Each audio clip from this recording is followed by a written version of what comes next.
You're watching The American on ESPN, and welcome into Day 3 of the American Women's Swimming and Diving Championships at Robson Lindley Aquatics Center in Dallas, Texas. A great day of action is coming up, and welcome in poolside.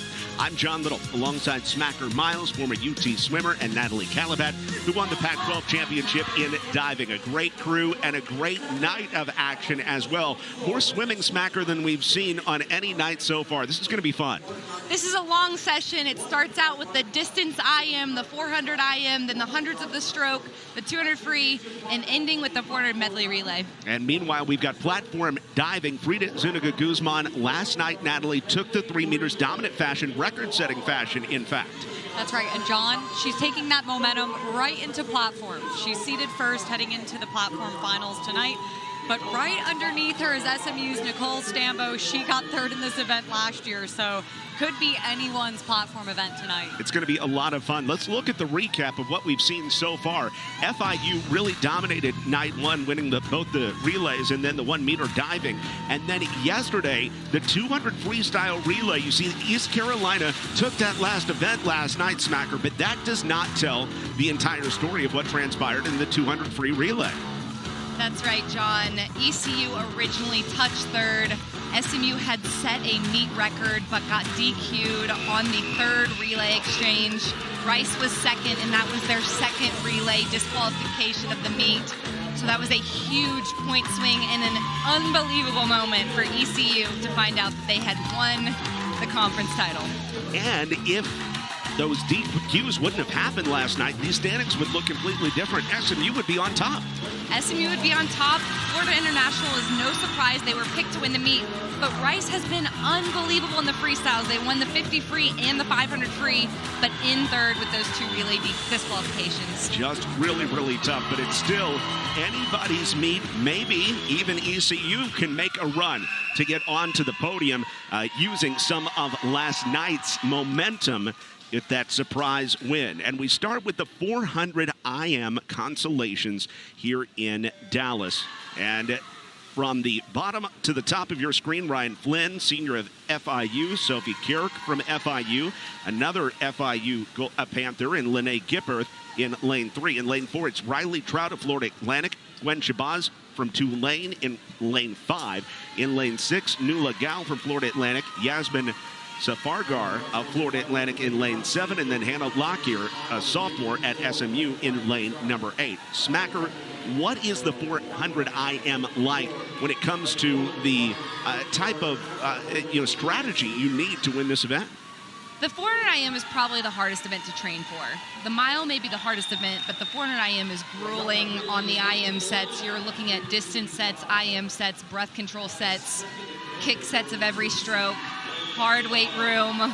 Just, it's a lot of hours and meters in the pool. On the first 50, you want to be long and strong on the fly. You want to build each 100, so the second 50 faster than the first.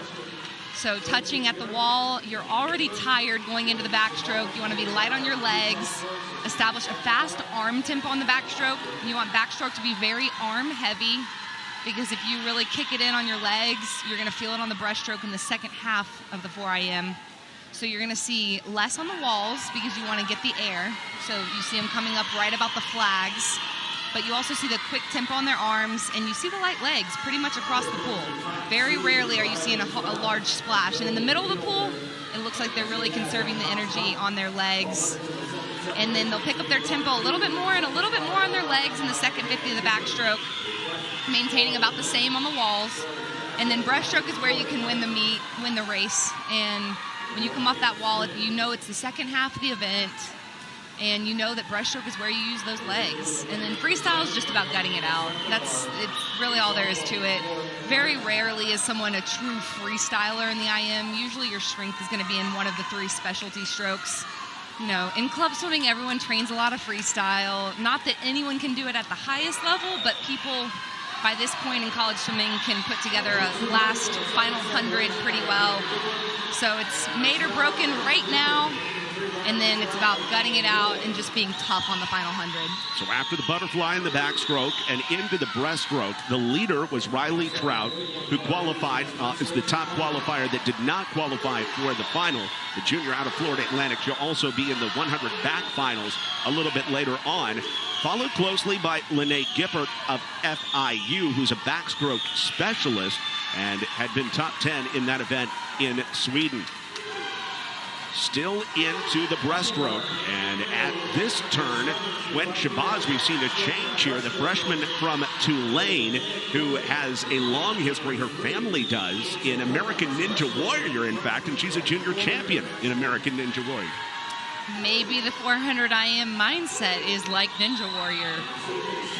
So Shabazz out in front here in this consolation IM final, and as they go into the freestyle, again, Shabazz is out in front, and she's out in front by a good 2.3 seconds as the final 100 of this IM in the freestyle comes home. Shabazz is probably going to be about 5 seconds under her prelim time. An unbelievable night swim so far. And like you said, you win this event in the breaststroke. Did you see her take over in the breast? Yes, her glide was very good. You can tell she's very technically sound, and she was very comfortable in the breaststroke.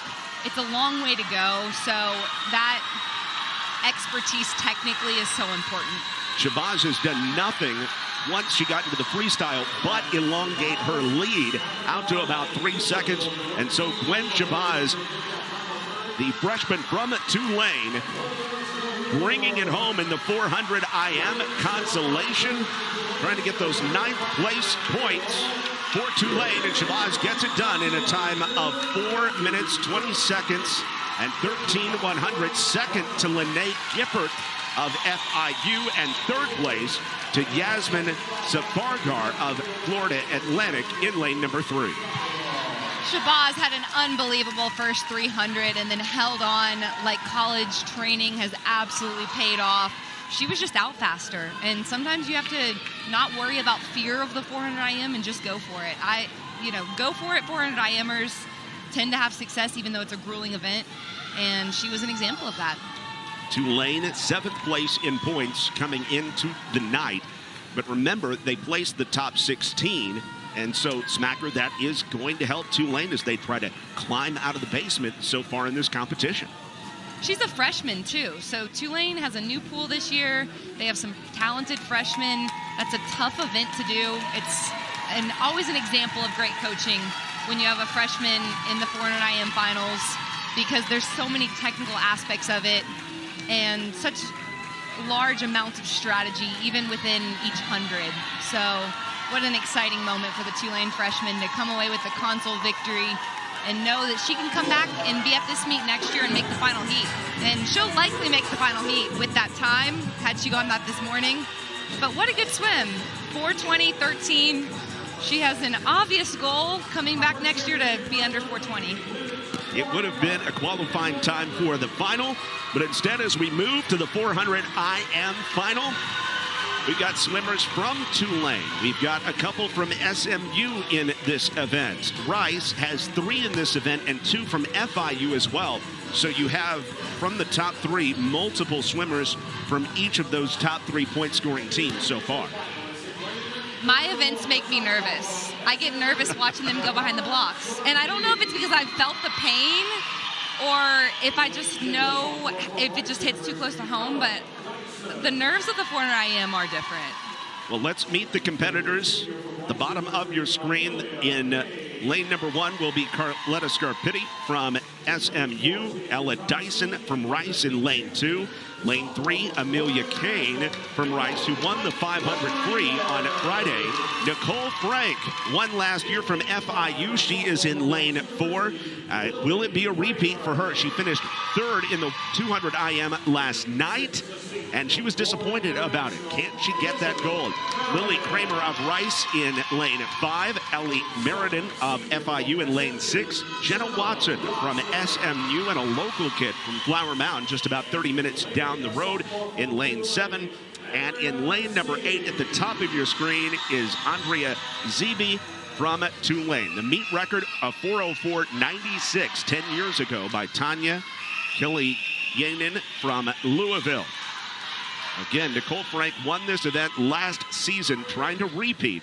She's in the middle in lane 4 of 4:14.53 last season. They start with the butterfly, move to the backstroke, then the breaststroke, and then bring it home with the freestyle. What do we see in this start so far? A lot of fast off the blocks. 0.6 is about as fast as you get off the blocks. So Amelia Kane in lane 3 hit that 0.6 barrier. 0.7 is pretty typical. So a lot of typical beyond the 0.6. And the first 50 is not where you win a 400 IM. So you see Nicole Frank Rodriguez out fast, which she's extremely talented. 26 low is a good first 50. She needs to be about 27.5 to be where she wants to be on the second 50. And right behind her was Amelia Kane of Rice in second, but about a second behind. Now, Nicole Frank from Uruguay, she is an Olympian in Uruguay and was the favorite to win both IMs, according to her coach, coming into the weekend. Finished a disappointing third. Her teammate, Chewy, won the event last night. But Nicole Frank is trying to make up for it and go back-to-back in the 400 IM finals as she makes it into the backstroke.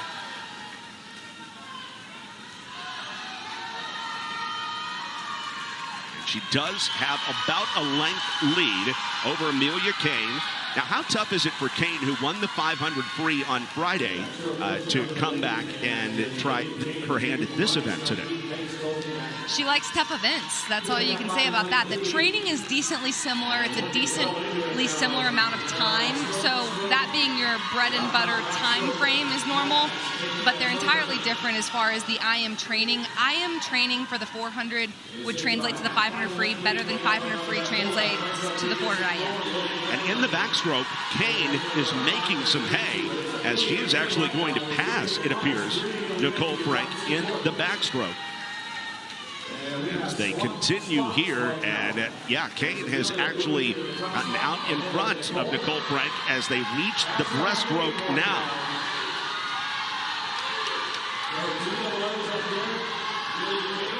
Two very fast competitors right next to each other. Again, Nicole Frank, a 4:14 last year. But Amelia Kane's all-time best was a 4:17 in the Conference USA Championships back in 2022. Kane's trying to refine that form, and she is really challenging Nicole Frank here. As you say, the breaststroke is where you win and lose this event. And at that first stroke after this turn goes to Nicole Frank of FIU as she tries to atone for a time that she did not like against in the 200 IM and tries to get some more points for FIU in the process. And it's a two-person race at this point, Smacker.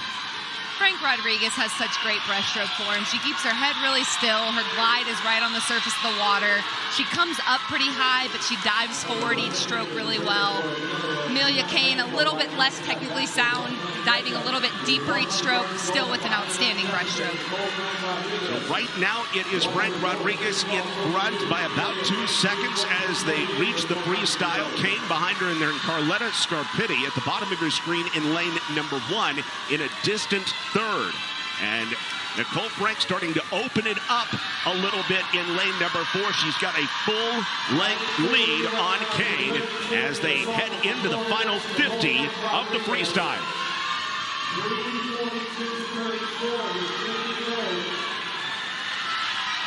Nicole Frank Rodriguez under 30 seconds in that last turn. She seems to have this one as she turns for home. Nicole Frank Rodriguez disappointed with her outcome in the 200 IM last night, but now Kane starting to come a little bit, but it is too late. It is Nicole Frank by a length. Kane in second, and then in third, Elizabeth Meriden of FIU. So FIU goes gold and bronze with Kane of Rice in silver. I'm really happy for Nicole Frank Rodriguez. After her 200 IM, she wasn't happy. She was on the podium, but still that can be a bittersweet moment if you weren't where you wanted to be time-wise. She comes out in prelims and is a 4:15, strong going into finals, and she shined right there. 4:12 is quick, especially 4:12.1. That's a really good swim, and she swam it like a total pro. She was strong across the board. She's, strong fly, good back, and then, she can make it on the breaststroke like a true 400 IMer. And then she held on. Amelia Kane with an impressive final 100, splitting under 30 on her last 50. Another star of the night, the junior Amelia Kane from Rice. And then third is back to FIU. FIU has been outstanding in the 400 IM in the past 2 years. And this is another opportunity for them to be huge in a point-scoring race because of having so many people in the final heat. So Nicole Frank Rodriguez with a 4:12.18. She bests her personal best, and she does so by more than 2 seconds. And in the process, picks up those points for FIU. Meanwhile, Amelia Kane, who really pushed Frank right to the end, also swam an all-time best in a 4:13.50, followed by third place and Elizabeth Meriden of FIU, who really made a charge in the freestyle right there at the end. We'll step away. We'll have the podium presentation for the 400 IM next. Day 3 is underway in the American Athletic Conference Women's Swimming and Diving Championships on ESPN. Welcome back to American Swimming and Diving Conference Championships Day 3. We just finished up the 400 IM, and let's send it to our public address announcer for the best times in this big event.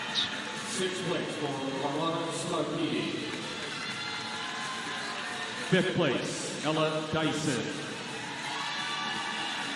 In fourth place, Lily Kramer. And now your top 3 ladies in the 400-yard individual medley. It was a bronze medal finish for Florida International's Elizabeth Meriden.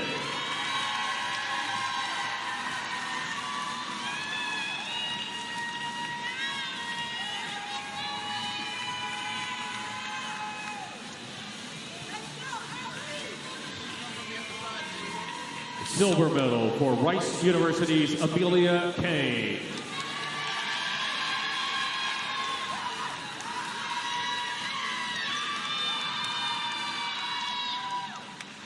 And your 2024 champion for the NCAA Beat Cut Finals time of 4:12.18. Back-to-back goals for the sophomore from Florida International, Nicole Frank Rodriguez. Nicole Frank Rodriguez getting the gold and the big hug from her head coach, Randy Horner. And you might notice, Smacker, that Coach Horner has a Uruguay hat on for his Uruguayan Nicole Frank. Just showing a little solidarity with her, I think, especially after the disappointment of last night. Just knowing your coach is behind you so, publicly, your it's top got to 3 be ladies in the women's 400-yard individual It seemed that medley. she didn't reach her goal in the 200, 2024 but wow, she is a 400 IMer. I hope she wants to be a 400 IMer because if that could solidify it, it did. She was outstanding in the distance IM. She swam a smart race and a strong race, and she will be the standard in years to come. 4:12.18 for Nicole Frank Rodriguez, who is standing by with our Natalie Kalibat on the pool deck. Nicole, you defend your title and get a personal best. How much does this win mean to you? I think it's just a lot of hard work. It's been last year and this year has been a really tough time for me personally. So I think it's just like demonstrating that I can do better than I thought at some point, and just like showing myself how strong I could be in hard moments. So I think it's just a way for me to show myself that I can be proud of myself, and also a good amount of points for the team and everyone in the team. I think it's amazing for all of us to be in this meet again and be able to race and go fast. So, yeah. Amelia Kane challenged you there mid-race. How were you able to keep your composure? I think it was a fun race. I think it's good to have like a good competitor next to me, because I feel last year maybe it was a pretty race that was like alone. So I think it was really fun to race together. It's the first time I raced with her, so I think it's a really good competitor for next year's, and yeah, I think it made it really fun for both of us. Congratulations, Nicole, and best of luck. Thank you. Nicole Frank Rodriguez and her coach, Randy Horner.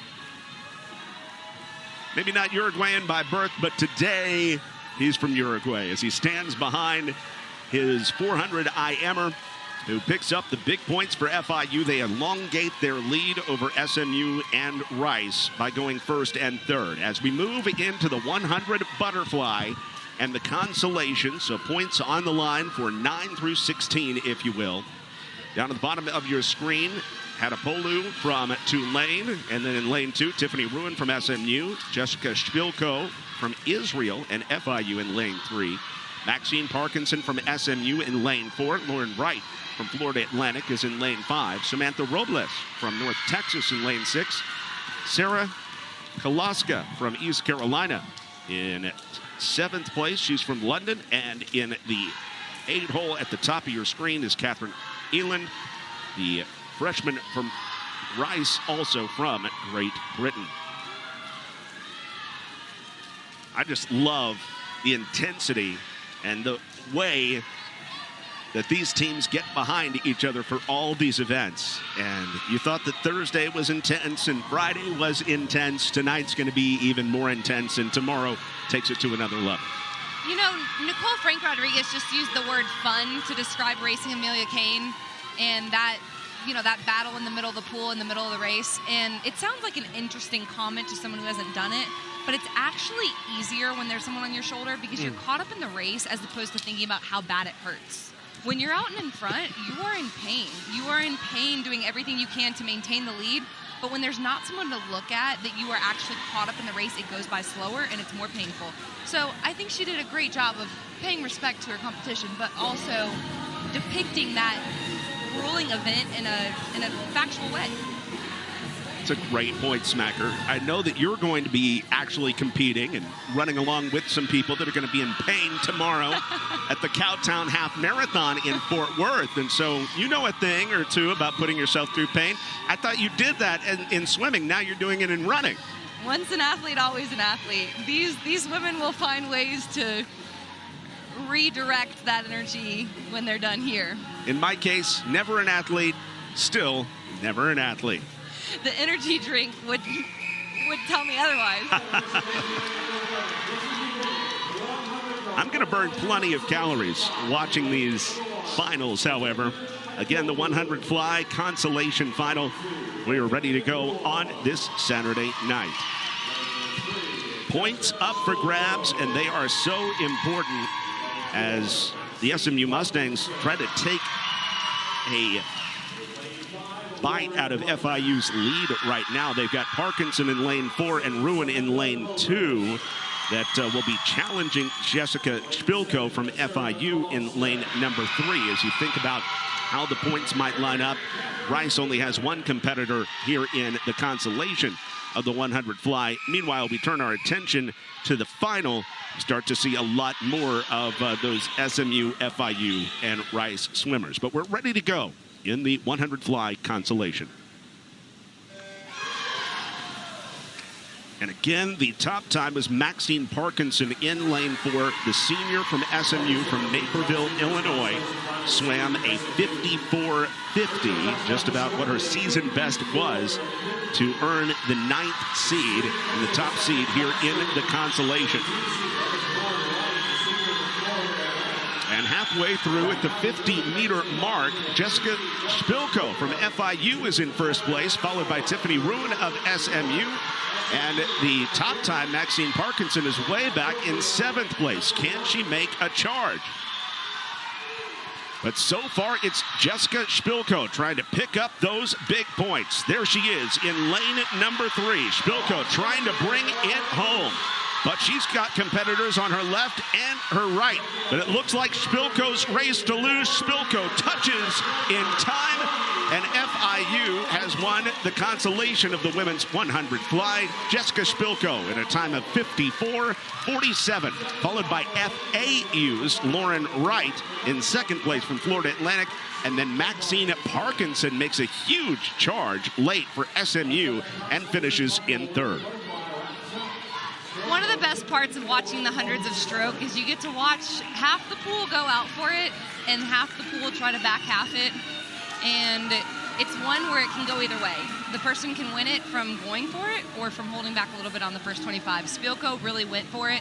She was a 2 up, 1 down breath pattern. And that told me that she was a sprinter, that she needed that air on the back half instead of being a 1 up, 1 down. And sure enough, she wasn't the fastest split on the second 50, but the first 50 paid off. And she liked having the open water, being able to breathe without waves in her face, and it worked out. So that's probably a race strategy going in, but it panned out.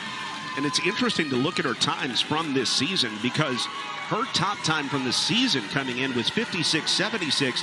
That wasn't even close to the top 20 overall in the entirety of the AAC coming into the event.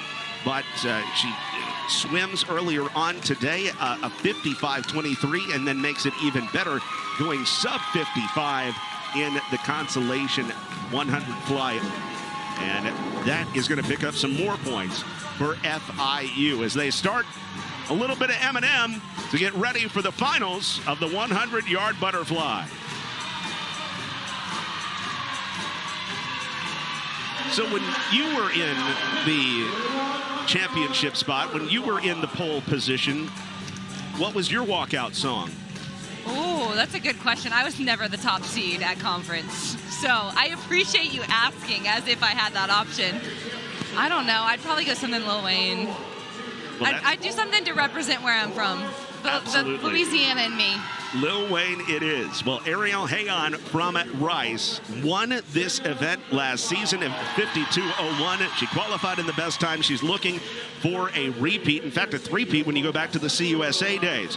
So here are the lane assignments. Dolores Margini in lane 1. At the bottom of your screen, Shannon McLeod from North Texas in lane 2. Valentina Becerra from SMU. She's a contender in lane 3. Ariel Hayon in lane 4. Victoria Raymond from Tulane, a freshman, a multi-talented swimmer in lane 5. Johanna Kumensdottir from SMU finished second in the 53 last night. She's in lane 6. Umi Diop, she is a chance to be an Olympian in Senegal. She's from FIU, the sophomore. And then at the top of your screen in lane number 8, Lauren Brantley, the senior from Rice. Now, you thought this final might be a little bit wide open today.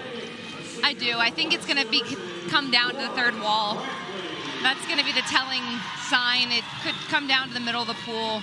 There's a large difference between a 51.9 and a 53.8. So the middle of the 4 lanes could be the contenders, but the third wall will tell the story. Ariel Hayon's best was 51.82 in the CUSA finals back in 2022. Can she repeat in the AAC? Ariel Hayon, an NCAA qualifier in the 100 and 200 fly last season. She was the CUSA Freshman of the Year back in 2021, 2022. And she also captured a bronze medal by swimming in the butterfly leg on Israel's mixed 400 medley relay in the European Championships in Dublin, Ireland. And as we go halfway home, it is Victoria Raymond of Tulane in the lead, but Hayon closely behind, followed in third by Becerra of SMU. Who's going to try to back half this thing, as you say, as it is still Tulane's Raymond, the freshman, who's trying to challenge Hayon, and here comes Hayon on her left. Hayon right there in the middle, and extending for the win. Hayon going back-to-back in the AAC, making 3 straight in a time of 51.38. It is a meet record for Ariel Hayon, who kicks to the end and just edges out the freshman Raymond from Tulane, and Becerra from SMU finishes in third. I don't know if there's anything better in swimming than seeing a surprised, positive reaction when you see the time on the, like, you touch the wall and you look up and you're actually shocked. It's one of the coolest moments that you can see in the sport, and Ariel Hayon just had one of those. That was an unbelievable race. I said it'd be decided on the third wall in textbook. Her third wall, she stayed under the water so well, probably 8 to 10 dolphin kicks, and it sold the deal. How about Victoria Raymond, who went out there and challenged the alpha, if you will, and she comes up just short as well, running one of the best races of her life. Raymond will be able to point at staying underwater. She'll be able to rewatch this race, see this tape, and know right where Hayan took over. What an unbelievable performance by the freshman. She will continue to get better and better as she stays in the weight room and works on those underwater sets. They're painful. It's not a lot of fun to be practicing not breathing, but it's what sells the 100 fly and the 200 fly, any of the flies. And the 100 flyers are so cool. They're just cool people. And that was a fun race to watch. It absolutely did not disappoint. We knew it was going to come down to the middle of the pool, but there were going to be several contenders. And that's also a really fast time. That's probably one of the strongest events that we've seen so far this meet. A meet record and also a possible NCAA qualifier.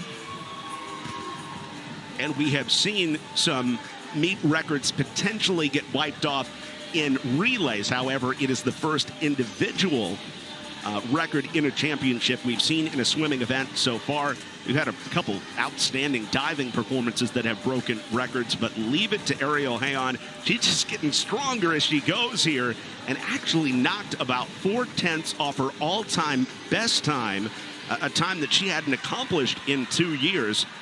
But she digs deep and pulls out one of those surprising, outstanding performances for her team and head coach Seth Houston. She won the 50, and sometimes the true 50 freestylers, even 100 is long for them. But yesterday we talked about how impressive it was that she was able to maintain such a great straight arm stroke and how strong that indicated that she was. So her back halving the 100 fly is another indicator of that strength. And it's one of those things that you work at. That strength is not natural. It's a work ethic thing. So this is one of those wins that the 100 flyers work really, really hard. It's grueling sprint work with the underwaters and the training for the walls and training for the final 25 of the 100.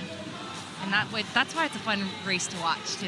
You just get a look at her back. She is incredibly strong. My goodness. She has the typical wide swimmer shoulders, what you aspire to if you're a swimmer.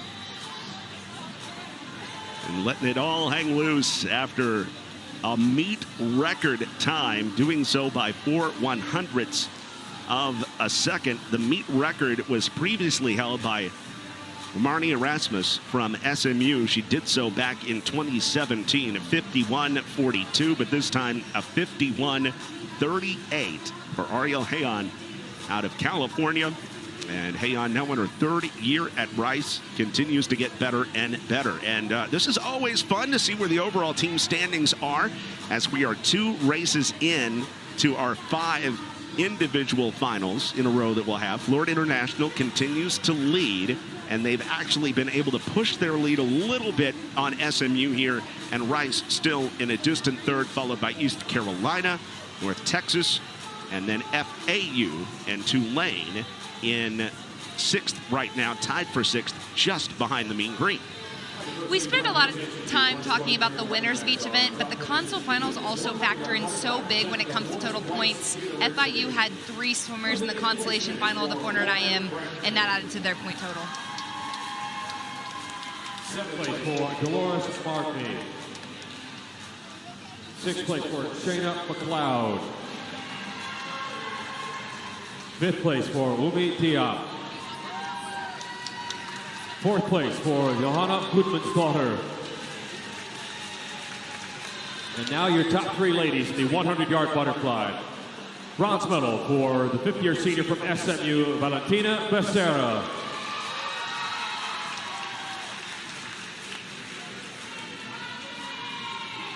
Silver medal for Tulane University's Victoria Raymond.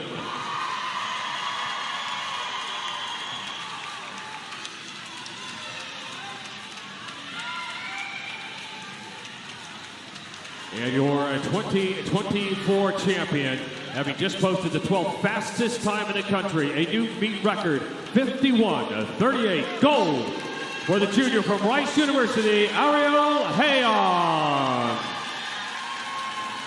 So Ariel Hayan, not only with a meet record here in the AAC, she's going to be heading back to the NCAAs, where she was in a couple different fly events last season. And, you know, with the numbers she's putting up right now, maybe she factors into an NCAA final here next month.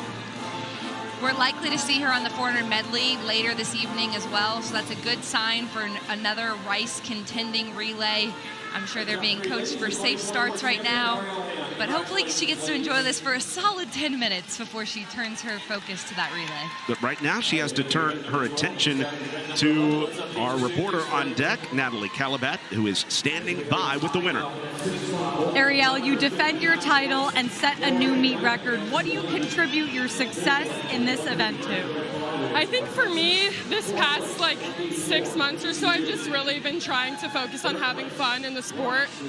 And I think like that's really let me let go and just swim freely. And it's been really fun to come to practice and fun to compete. And I think that that's been really pivotal to like making the switch for me and ultimately like winning this again. It's a tight race in the point standings. You contributed a ton of points with this race. What does that mean to you? I think like with what I was saying earlier in terms of having fun, like I would not be able to do that without my teammates. They make it all so fun. I mean, she's dressed as Captain Underpants right now. And it's just been like so great to like have this really fun environment of supportive teammates, and I want to contribute in any way possible. So yeah, I just know that like I have to get my hand on the wall first for them. You're certainly doing your part. Congratulations. Thank you. Thank you so much. Ariel Hayon and Rice in third place right now, despite not having a diving team as of yet, but that is going to change next year. Real proud of you guys and all the discipline you have and how you represent the university.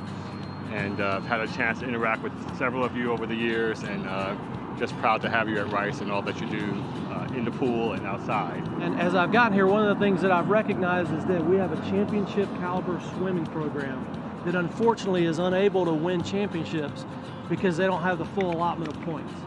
And so as we think about how we have a commitment to gender equity, how we're going to continue to further advance our female athletics and our sports offerings, I'm proud to announce that we're adding diving this coming year to the swim program. Well, when you get a big victory like that, what's a big championship thing you do? Well, yeah. So we're gonna line up on the bulkhead. We're gonna take a big leap in the pool for that championship. All right? You good for that?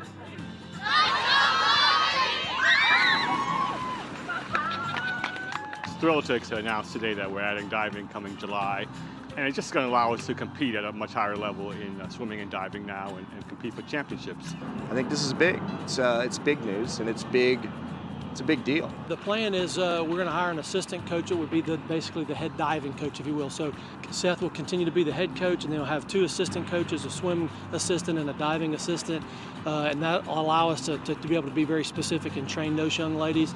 It'll allow us to grow our roster by somewhere in the neighborhood of 4 to 6 extra student athletes to really give us the best opportunity again to win championships.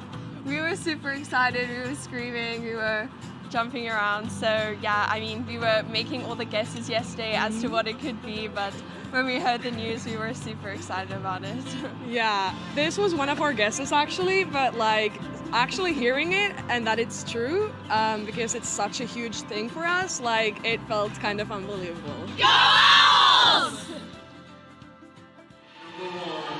That's going to be a game changer for Rice here in the American and help them challenge FIU even further down the line. Here's the 200 freestyle consolation. A lot of Florida Atlantic on there. 4 Owls, along with 3 ECU Pirates and an FIU swimmer as well. At the bottom of your screen, Bar Erlingsdotter Einesgaard from FIU, Casey Sleck from Florida Atlantic, Sadie Covington of East Carolina, Heidi Brewing of East Carolina, and then Maggie Casey of Florida Atlantic in the 5th lane. The 6th lane, Charlie Clements, a freshman from ECU, Presley Sterritz from Florida Atlantic in lane 7, and at the top of your screen in lane 8, it's Julia Earnshaw, the sophomore from Florida Atlantic. Great chance for FAU to pick up some points.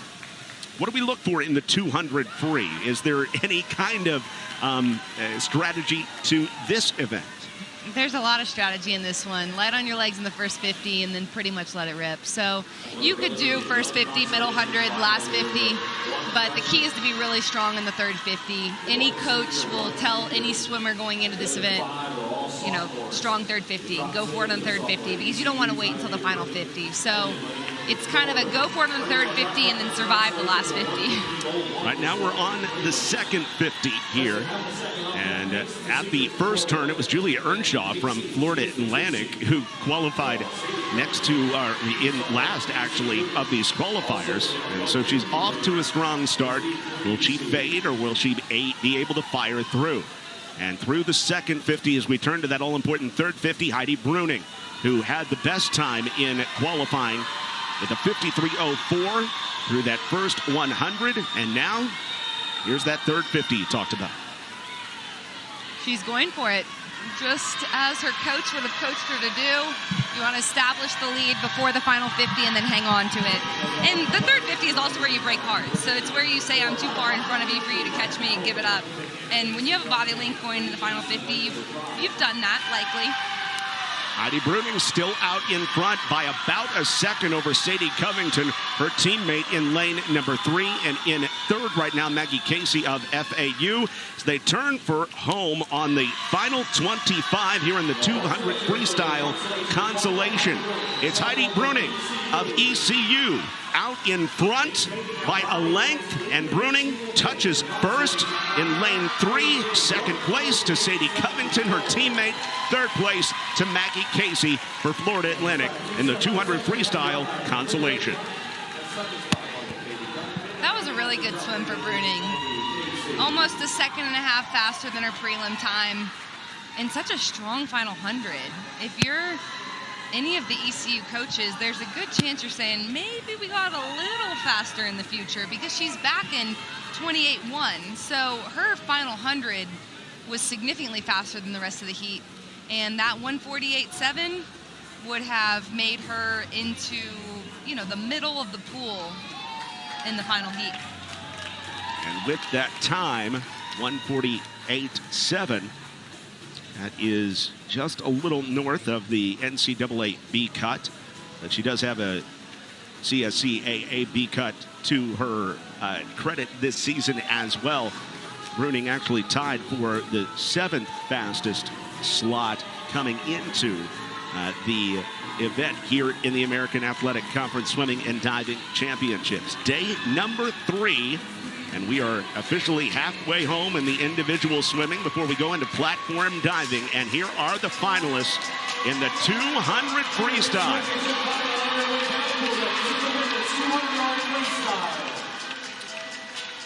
And we have a returning champion as part of this crew. Lucrecia Napolitano of SMU really dominated individually last season here in Dallas. You watched her win over and over and over again in the 50 free, the 100 free, and she won the 200 free last year in a time of 146.19. And she also qualified in the top spot in the qualifiers as well.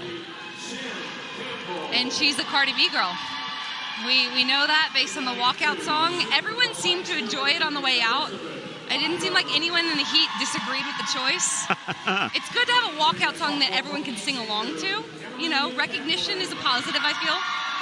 She's an outstanding freestyler. She can go the distance from being a true sprint freestyler to having some mid-distance in her. And that's tough to train for, because a lot of the true fast twitch sprinters want to just stick to the 50 in relays. And she goes all the way up to the 200. Which says that she not only has that fast twitch, but she's also a really hard worker that can maintain her poise and not just go out on the first 50, because you have to be smart when you swim a 200. And her ability to do that is what makes her special. Your lane assignment, Shannon Campbell of Rice in lane number 1. At the bottom of your screen, Elizabeth Myers of Rice. Standing next to her in lane 2, Emily Hamlin, the sophomore from ECU in lane 3. And then Lucrecia Napolitano, the Italian, as we mentioned, in lane number 4. Lane 5 is Bri Belisle. Real surprise to qualify second from Florida Atlantic, a freshman, Indra Vandenbush from SMU, the senior in lane 6. Lane 7 is Ana Luisa Deson from FIU, and FIU's Harley Cortois Davies in lane 8. So Lucrezia Napolitano looking for the sweep. Again, 146.19 was her time last year. The meet record is 143.48. That's out in front of these swimmers. That was set back in 2017. Jacqueline Keir from Cincinnati. And through the first 50, the first one to come in and touch this time is Lucrezia Napolitano in a time of 24.83, followed by her teammate Indra Vandenbush in lane 6. And at third is the freshman Belle Lyle in lane 5.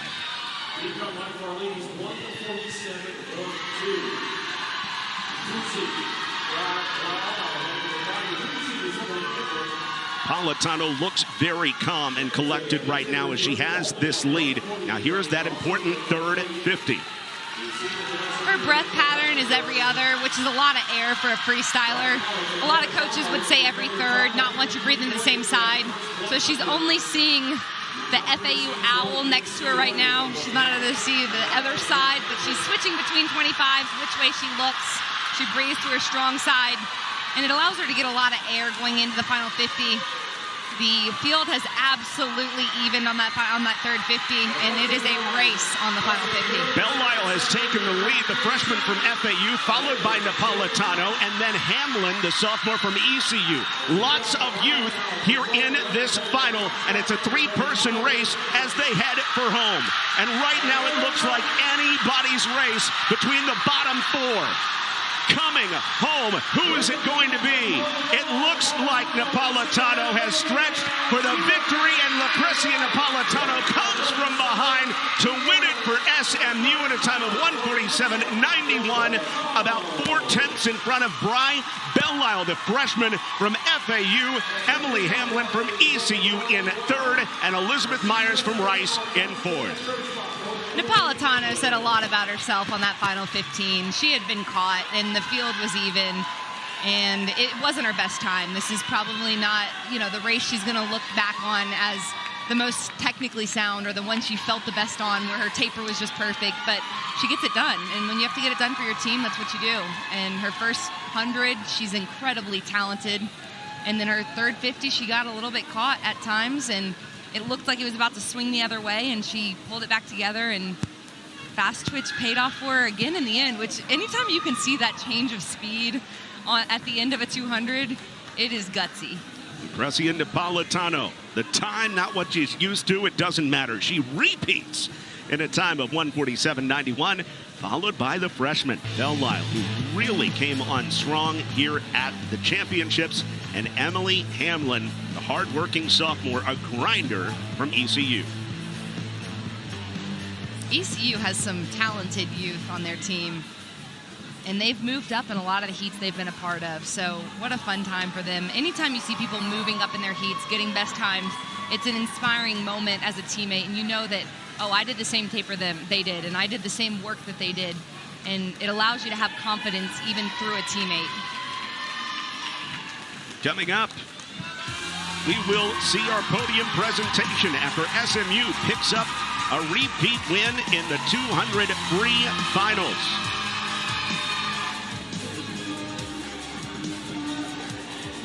Back at the American Women's Swimming and Diving Championships, Day 3 at Robson and Lindley Aquatics Center in Dallas. John Liddle alongside Smacker Miles, Natalie Kalibat, and our entire ESPN crew. And we just watched the 200 free final where Lucrezia Napolitano, the sophomore Italian from SMU, repeat in the 200 free final.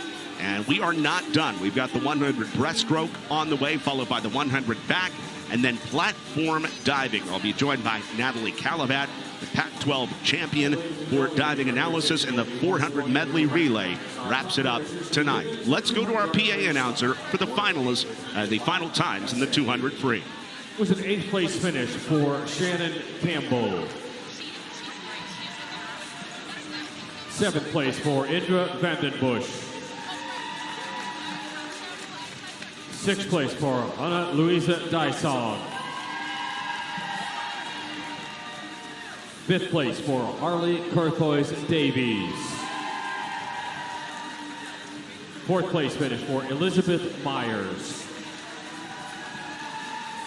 Now your top three ladies in the 200-yard freestyle. Bronze medal finish for East Carolina University's Emily Hamblin.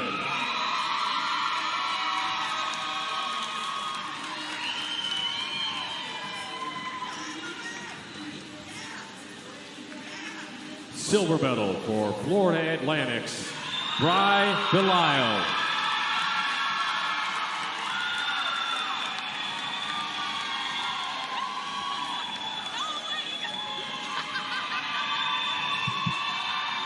And your 2024 champion with a finals time of 1:47.91. Making it back-to-back goals now for the sophomore from SMU, Lucrezia Napolitano. Sweet, sweet victory for Lucrezia Napolitano. Take a good long look at it because that is a youth movement in the 200 free right now in the American Athletic Conference. Got a freshman and two sophomores. Of course, Napolitano will be moving on to a different conference next year, and the two others will be left to battle it out next season here in the American. But a big-time win for Napolitano. Like we said, not her top-time effort ever, but just a winner's mentality, and she's standing by with our Natalie Kalibat. Defend your title in this event, and it came down to the wire. How were you able to secure this win? I would say it was pretty hard because the other girls were fast, but I don't know. Going into my last 50, I was like, I need to go faster to win this one, and it was a very fun race. It was fun. We've been here. What is your focus for the rest of this conference championship meet? Tomorrow I have the 100 freestyle. Oh, and also maybe the relay after. So there's still a lot to do, but I'm so excited. It's a great meet. Still a lot to get done, but huge points for SMU tonight. Yeah, that's great. I did it for my team, so I'm happy. Congratulations. Thank you. Another repeat champion on this third night of action in the American Athletic Conference Swimming and Diving Championships. As we move into the 100 breaststroke, duck face for everybody. Oh, you got to get that gold medal pick. Absolutely. If it's not Insta-worthy, you got to try again. And I'm sure that's plenty Insta-worthy for Lucrezia Napolitano and company. Hugs all around. As in her home pool, she picks up the championship in the 200 free. And here are the overall team standings right now. Florida International still hanging on, Smacker. FIU has not made any mistakes, and they have a lot of depth. And that's hard to overcome if you've DQ'd a relay and your depth is similar or just slightly under the Panthers. So they've been dominant so far this meet. And it's not for a lack of performance from the other schools. It's been a lot of great performances and fast times. But FIU has just been strong across the board. And FIU, they're pretty strong in the 100 breast. You will see them early and often as part of the top times in the finals. They don't have any representation here in the consolation round as we prepare to turn our attention here at Robson and Lindley Aquatics Center and Barr-McMillion Natatorium in Dallas. A picturesque place for swimming and diving action on a beautiful weekend as well. Could not have asked for a better weekend inside or outside here in Dallas. So we move on to the 100 breast consolation. And at the bottom of your screen, it's Morgan Bartley, a junior from Rice. Emma Brady from Tulane, a sophomore in lane 2. Lane 3 is Paula Gaia-Biscara, freshman from Tulane. Lane 4, Laura Mazzata from North Texas, another Italian in lane 4. Lane 5, Michaela Colts, the freshman from Rice. Lane 6 is Mia Nagel from Rice. Lane 7, Ella Freeman, a sophomore from Florida Atlantic.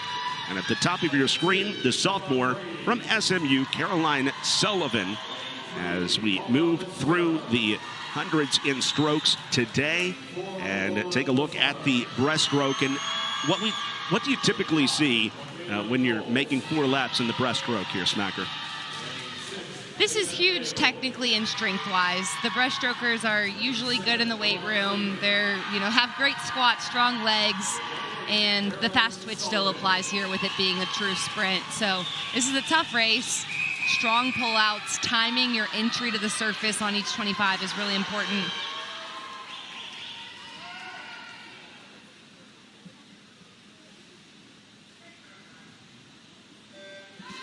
The top qualifying time was Laura Mazzata, the junior from North Texas, in lane 4. The Italian swam a 103.39, which bested her regular season effort.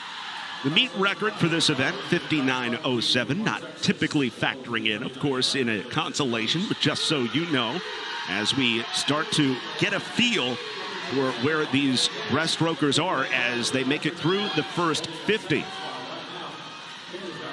And it is Mazzata out in front, halfway home. Emma Brady of Tulane in second, and behind them in third place, Paula Gaia Biscara of Tulane in third.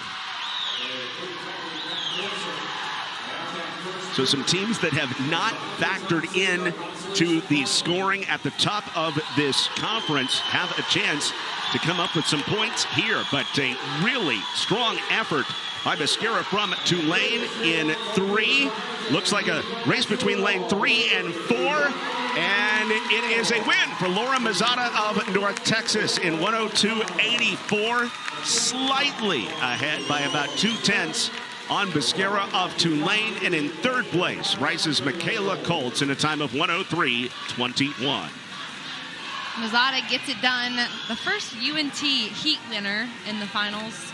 And a great performance by her. She came in top seed, and she repeats as far as the ability to hold that 9th spot. A lot of different breaststrokes can be good. It's one of probably the most diverse stroke-wise. The same freestyles and butterflies and backstrokes are going to be good. It's kind of more one way to do it. Breaststroke, there's more different strokes that have success and different timing and rhythm and head positions that can be good. And a lot of different strokes in the middle of the pool that ended up nearly dead even by the end of the race. And swimming a half-second faster than her qualifying effort. It's got to feel good for Mazzata and the University of North Texas, a program that is growing. As we talk to head coach Brittany Roth, one of my favorite conversations of the coaches we talked to, by the way. I thought her personality was just excellent. The way that she believes in her kids and the way she believes in Denton as well as a destination place for potential athletes. Her view of college sports was memorable for me. It was fun to watch her talk about what it means to her student athletes and how they use the portal and how convicted her team is in getting better and having success. And it's going to be a fun time for the Mean Green moving forward. These girls getting a chance to look at their heroes. Maybe they're the next champions 10 years down the line, 12 years down the line here in the American Athletic Conference Championships. But Beyonce gets us started in the 100 breaststroke finals. At the bottom of your screen, you will see Siri Enio from Rice. She's a Finnish swimmer in lane 1. Bilu Bianchi from Florida Atlantic in lane 2. Delaney Gull from Germany and FIU in lane number 3. Kaylee Hamblin of East Carolina with the top qualifying time in 1 minute and 55/100ths is in the 4th spot. She's the transfer from North Carolina State. Lane 5, Christy Chewy, who won the 200 IM on Friday night. She's already got 3 golds so far, and she was 16th overall in this event in the NCAA's last year. She's capable of right around a 59. We'll see what she has in lane 5. Ingrid Huzar of FIU, a Romanian, in lane 6. Lane 7 is Maddie Lewis from SMU. She's from Reno, a top breaststroke specialist for the Mustangs. And Nuala Gao, the freshman from Florida Atlantic, at the top of your screen in lane 8 for the 100 breaststroke final.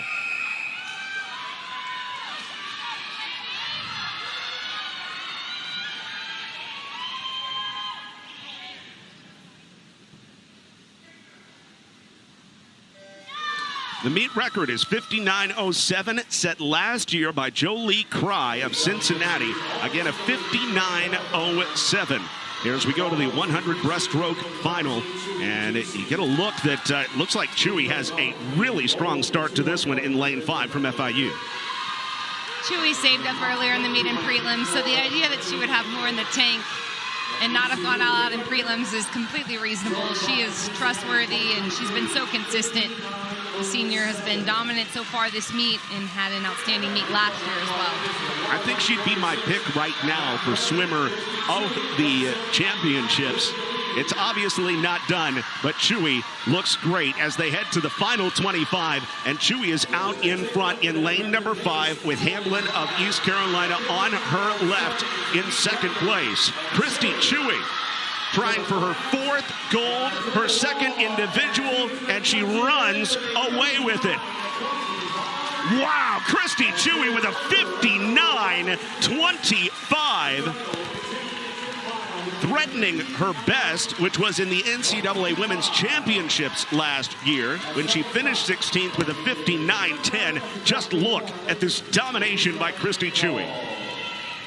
That's probably the most sure end to NCAA's time that we've seen so far. That's significantly under a minute, which is an unbelievable barrier in the 100 breast. It is elusive, and she is, 3/4 of a second under it. That was a great performance by her. And another indicator, she came in with a 0069 and dropped over a second off of that in 100. That means that she was long and strong in prelims and knew she'd be much faster coming into the night. She's an example of strength and technical capability combination, like the combination, and it's tough to do. It's tough to be that strong and technically sound. Her head does not move. It's the same when she takes it out of the water as when she puts it back in. And she looks like a well-oiled machine out there. She does, and she runs away with this thing. Christy Chewy with a 59.25. Kaylee Hamblin of ECU finishing in 2nd. And Delaney Gall really gave it a run in lane 3, and she comes up with a career best, which she accomplished in the CUSA championships back pre-Pandy. I mean, we're talking about February of 2020 when Delaney Gall swam a 1 minute and 99 100ths. Here, she takes off a few 100ths of a second, and it's FIU, ECU, FIU in the breaststroke final. We'll be back to hear from Christy Chewy again and see her once again accept gold here in Dallas. Florida International on top. Well, Florida International is closing in on a 3-digit lead here in the AAC championships points-wise. And if you look at the AAC champions by year, there is a lot of the University of Houston on there. Yes, 7 consecutive championships for Houston dating back to 2017. Of course, they're now in the Big 12. The last team not named Houston to win was SMU in 2016 and 2015. And now, of course, Louisville has moved on to the ACC as well. And so for FIU and their head coach and, Randy Horner, who has had so much success in Conference USA, they got so close to winning the AAC last year. They've said for one all offseason, and right now they are looking like the best team here today. Let's go ahead and go to our public address announcer for the final few awards. Ladies, in the 100-yard breaststroke. Bronze medal finish for Florida International's Delaney Gall.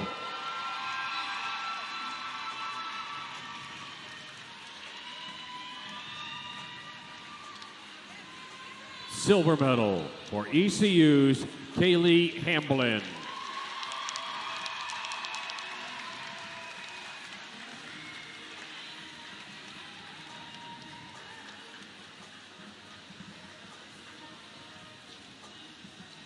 And your 2024 champion with a finals time 59.25. Gold for the senior from Florida International, Christy Chewy. Christy Chewy already with her 4th gold of this meet. She won the 200 IM last night. Plus, she's been a part of both the championships in the relays for FIU so far. Everything Christy Chewy touching turning to gold right now, including the 100 breast final. She swims one of the best races of her career. All right, there are your top three ladies in the women's 100-yard breaststroke.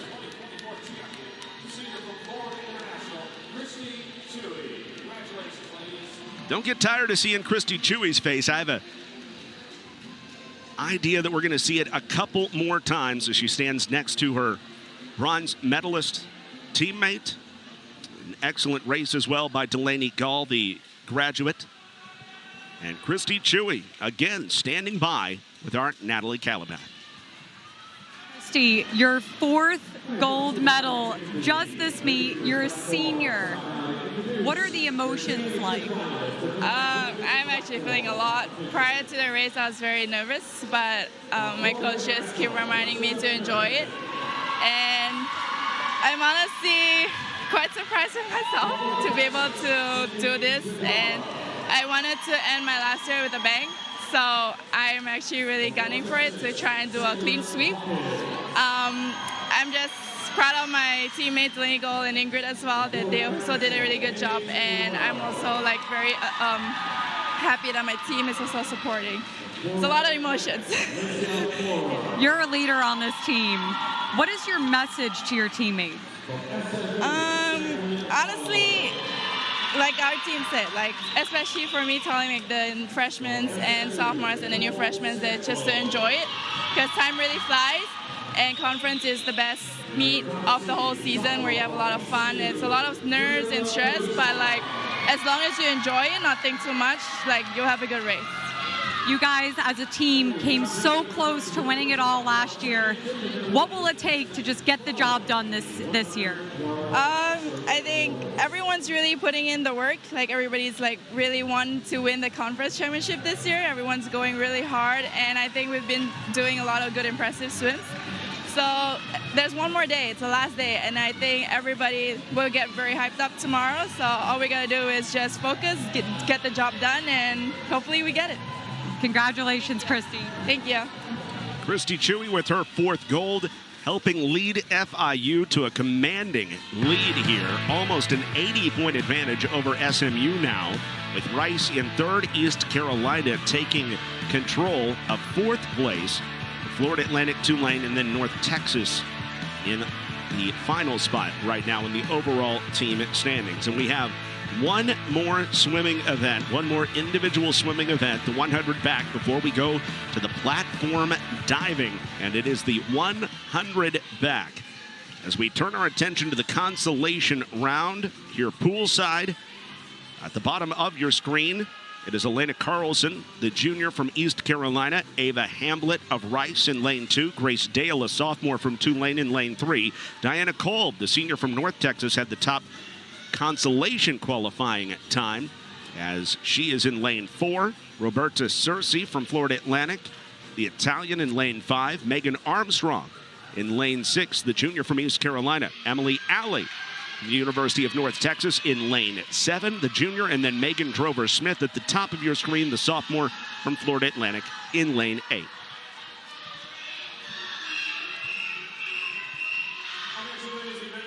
What do we watch for in the 100 back? As again, I love that we get a chance to see the consolation, and then we get a chance to see the ones with the top times. Gives us a great opportunity to get our mind around the event before the one that is for the most points. I think the 100 back is a lot of fun to watch because of all the walls, and it's a pretty event. It's very technical, but you want to stay in one line. You want to stay in the middle of the lane. You want to be clean in and out of the walls. You're timing the wall based on the flags, so it's very muscle memory dependent and very timed out technically. They know how many strokes they want to take, how many kicks off each wall. They're splits by 25. So it's a true just go for it sprint, but it's very technical as well. Kolb in lane number 4, maybe a little bit of a disappointment to be in the consolation. She had the 4th best time of anyone during the season, but then qualified in 9th.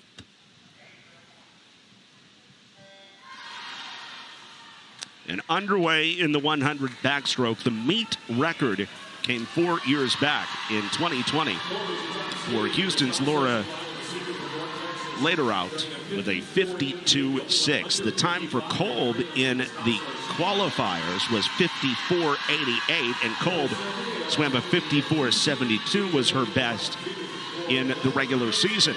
And halfway home, it is Roberta Searcy of FAU with the top time by 3/100ths over Kolb.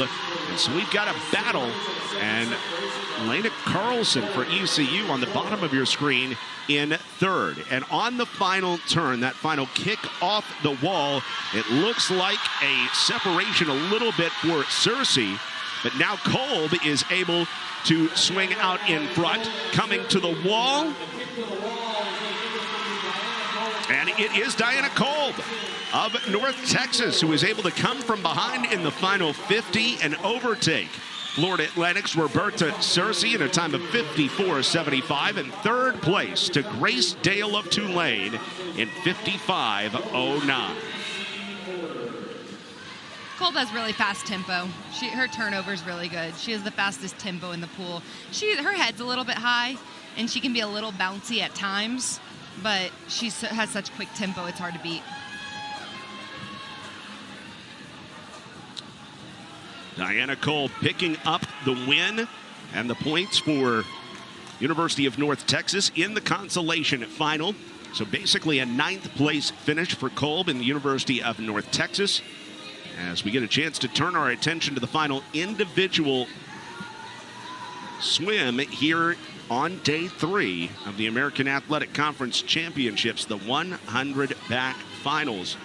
And will it be a team like SMU with Jimena Leal who had the best time, or could it be Rice's Imogen Mears, who was locked in last night for a win in the 50 free in dominant fashion?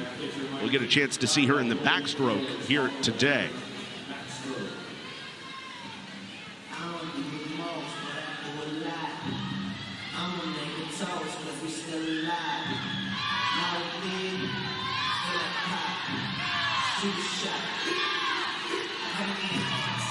And Jimena Leal out of Columbia, the sophomore for SMU, had the best time.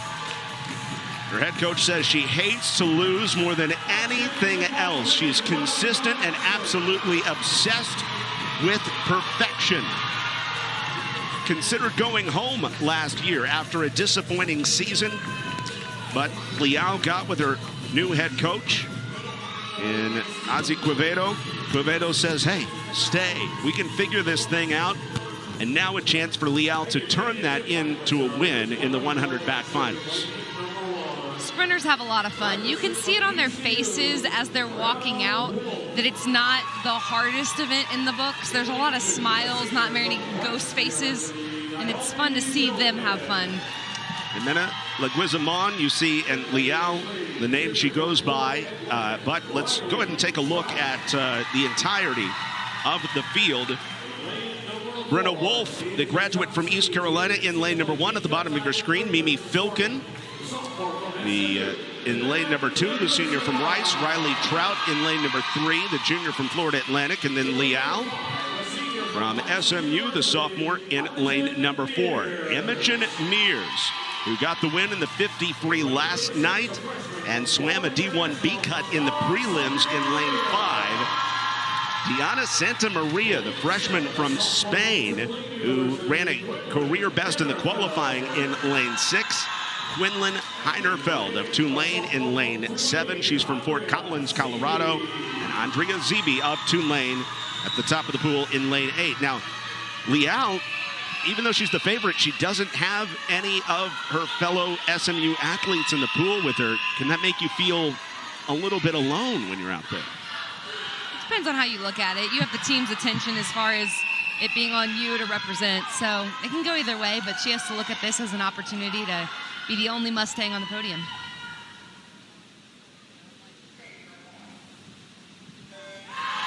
Zoe Spitz of Rice won this event last year in a time of 52.80, and the meet record slightly faster, 52.61.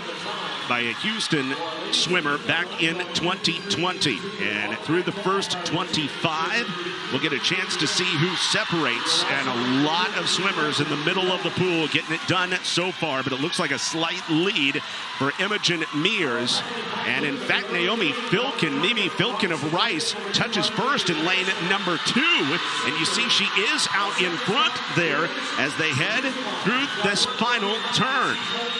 Could it be the surprise Mimi Filkin getting the win? Can Liao come from behind?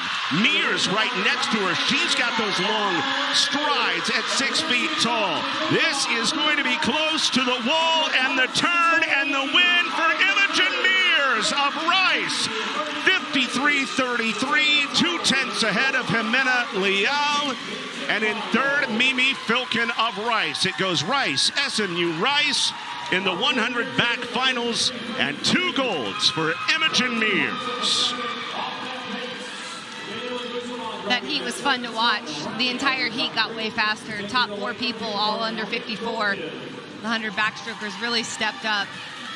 Long and strong on the first 50. Solid walls on the back half of the race, and Imogen Mears picked up her tempo when it mattered. Her kick and her tempo picked up on the final 25 like a true pro. Imogen Mears wins in a time of 53-33, and by almost 4/10 of a second, it is her best time ever in the 100 back. She swam in last year's final, lost to her teammate Zoe Spitz, but Mears swam a 53.72 in last year's final, came up short this year. She wins it again for Rice, so Rice goes back-to-back in this event. Oh, some tears as well, as Rice's Imogen Mears picks up the win over the favorite Jimena Liao, and then Mimi Filkin in third. What a great event for the Rice Owls, taking 2 of the 3 podium spots. 53-3, a quick championship gold medal for Imogen Mears. A fast heat overall, and a heat that got much better. By the way, Deanna Santamaria, the FIU freshman, finished in 4th. So the Spaniard picking up some more points for FIU as well. Just love the way that Imogen Mears races, her spirit after she wins. She lets it all hang out. Like you said, swimmers have more fun. They just do. Her technique is really good, too. It was impressive to see her go from so strong technically on freestyle to being so good. Her timing is really good on her backstroke. She knows how to use the torque between her upper body and her lower body to her advantage. You want to be in sync on that. And when you're kicking and your tempo is as fast as she is, it becomes much more complicated, and she does it really well. Imogen Mears from Bromley, England, just locked in right now. And where would this Rice team be without those 2 disqualifying events in a couple of the relays?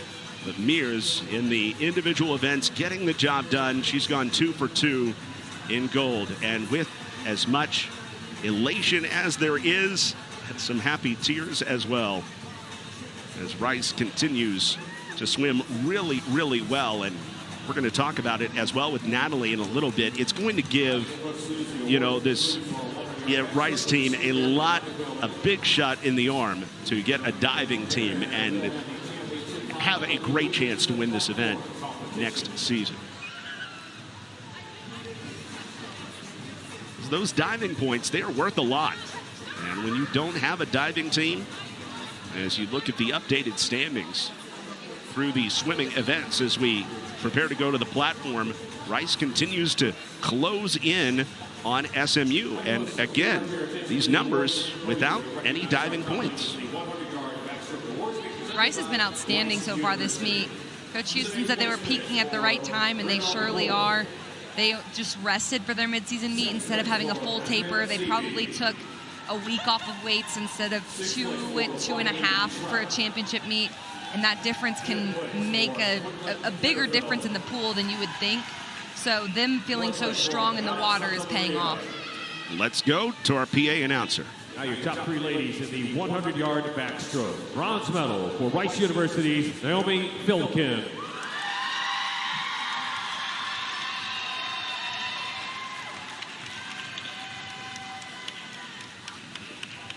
silver medal for SMU's Jimena Leguizamon.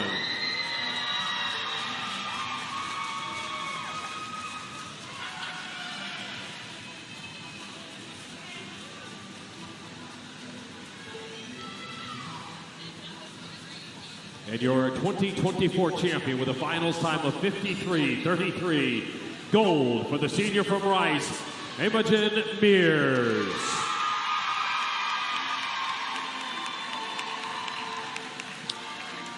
For the second straight night, Imogen Mears gets the gold from her head coach. And Seth Houston, the big hug as well. With those owl wings up.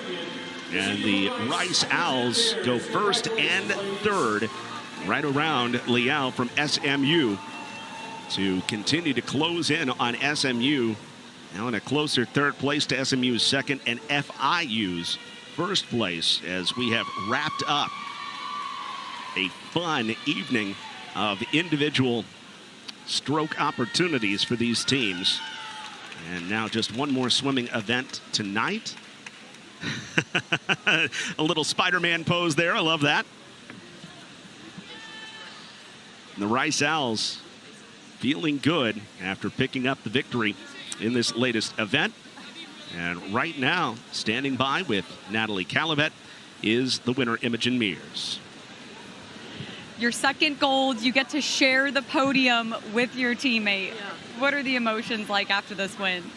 I think that race went about as perfectly as we could have wished. Me and Mimi have been thinking about that moment since freshman year, so for it to come true when we're seniors is like absolutely a dream come true. And welcome back into Dallas platform diving. The second diver, this is Sydney Gadara of the University of North Texas, taking it from the 10 meters out of that handstand position. John Liddle back with Natalie Kalibat. And Natalie, as we get into this competition, what are the key things to know about the platform event? John, these divers are wasting no time, right? Getting right up there to the top.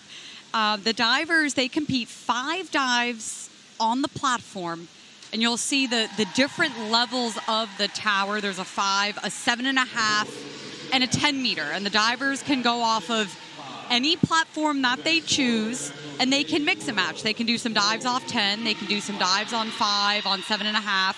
So we'll see a wide range of that.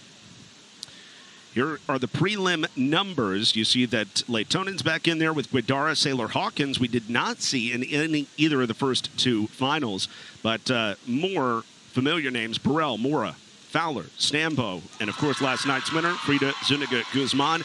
And here's the 1 meter winner, Paige Burrell of FIU. Yeah, there's Burrell. I mentioned this when we were doing the 1 meter. That 5 meter correlates to the 1 meter springboard. So Burrell, you'll see a lot of her dives on the 5 meter.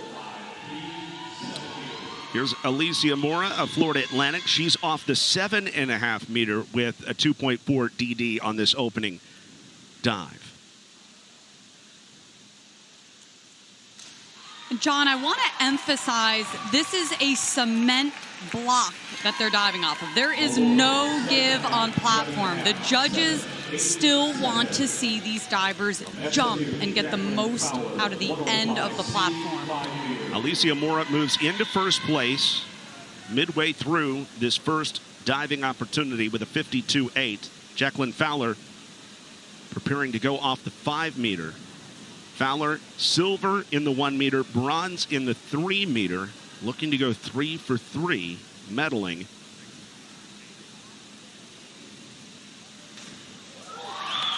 On platform, you'll hear almost like a popping noise on some of the divers' entries, and that is a rip sound, and it's from the force of the water hitting the flat palm of the diver's hands.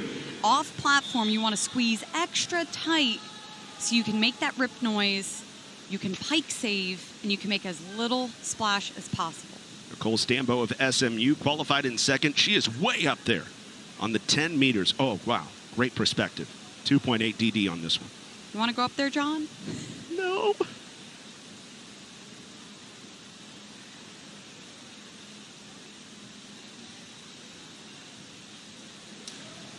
Nicole starts with her inward category, her inward 2.5 somersault pike. Nicole actually has the highest degree of difficulty in this entire event. You're going to see her go off of the 10-meter 4 out of the 5 times. She does one dive off the 7.5 meter. So a 57.4 for Nicole Stambo to move into first place. Can she hold off Frida Zuniga-Guzman this time? And Zuniga-Guzman also on the 10-meter, but this is a 3.0 DD to start things out.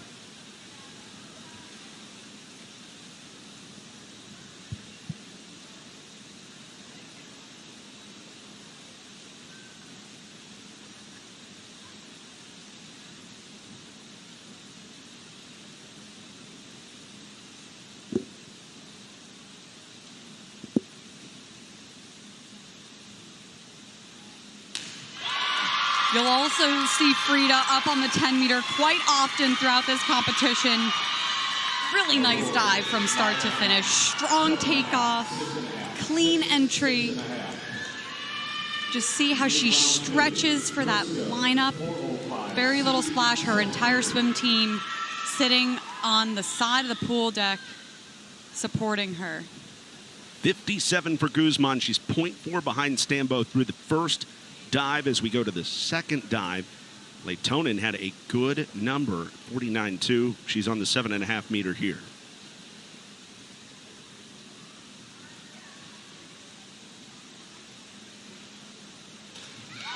Really nice jump from Ruska off the 7.5. She actually got 4th in this event last year. Ruska is very good on platform. She has a solid list and she's very consistent. Strong jump, tight tuck, and a nice lineup. Going to Sydney, Gadara, UNT, took silver in the 3-meter last night. Doing the same dive as Ruska, another very good inward 2.5 off 7-meter with a rip entry. You can see these women, they aren't afraid up there. They're getting a lot of jump off of the platform. 49.95 for Gadara, much better than her first dive. And here's Sailor Hawkins, placed 7th with a 44.4 after dive 1.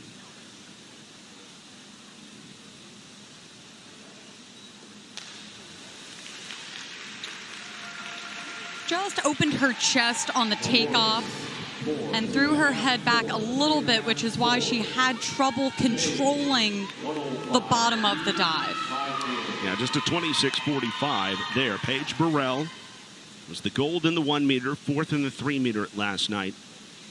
This time off the 5-meter for Burrell. The only two FIU Panthers in this competition.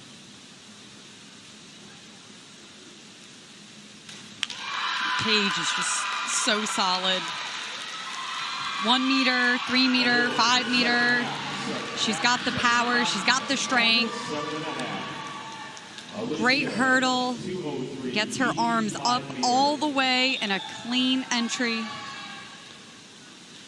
That dive of 58.5, that's the best dive number we've seen so far on the score. Alicia Mora, 52.8 on her opening dive. Mora has such nice lines on all of her come-outs and her lineups and her entries. She really stretches for those bottoms, and she makes that rip noise on the entry. You see her takeoffs. She stays shoulders over her toes. Just a nice pike out of that dive. 50.6 on that dive, so Mora's going to stay up near the top with Burrell. Here's Jacqueline Fowler in 6th after her opening dive, which was a 45.6. She's off the 5-meter. Fowler doing the majority of her dives on the 5-meter. You hear that rip. She has a beautiful rip. Honestly, on all boards, on the springboards and on tower, but platform just emphasizes it more because of that force. Squares it out, very little splash. Her teammate Nicole Stambo had the best opening dive, a 57.4. And she's right back there on the 10-meter again.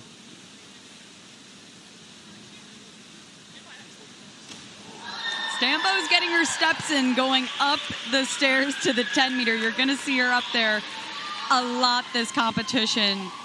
Really good forward 3.5 pike. I love it. Chest up, squeezes the pike, squares it out. Such a good dive. That was better than the one she did in prelims. She's just such a consistent diver, especially on platform. 54 on that score. She stays in first. Frida Zuniga Guzman with a nice dive as she's on the 7.5 meter. Could supplant her, though.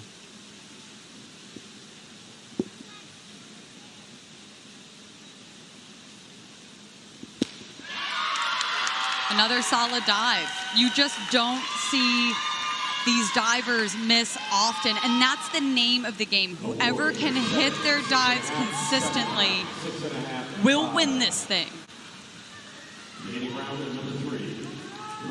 Frida Zuniga Guzman with a 54 to match what Stambo just did, and she stays 0.4 behind Stambo. So after the first 2 rotations, Stambo, Zuniga Guzman, and then Burrell are the top 3 as we go back to our first diver, Ruska Letonen out of FIU, currently in 4th.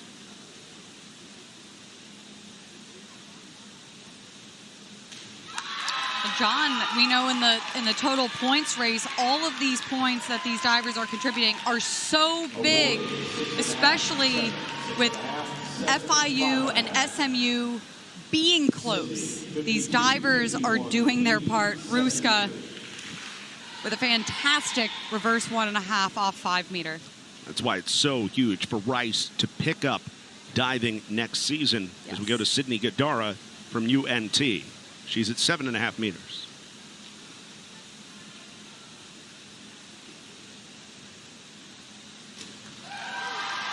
This is a difficult dive. You actually see this dive done off 10 meter quite often. Sydney has a really strong list on platform. We saw she had a fantastic performance yesterday. Gets into that tight pike, shows that control on the bottom that the judges are looking for. Her best dive so far, 52.65. And now here's her teammate, Sailor Hawkins, off the 7.5. Nice rebound for Sailor. After missing her one dive, she does this one beautifully, getting 5.5s and 6s. Comes out. Nice entry. That's the thing about diving. If you miss a dive or if you hit a dive, you just move on to the next one. Just short memory, move on. Paige Burrell nailed her last one.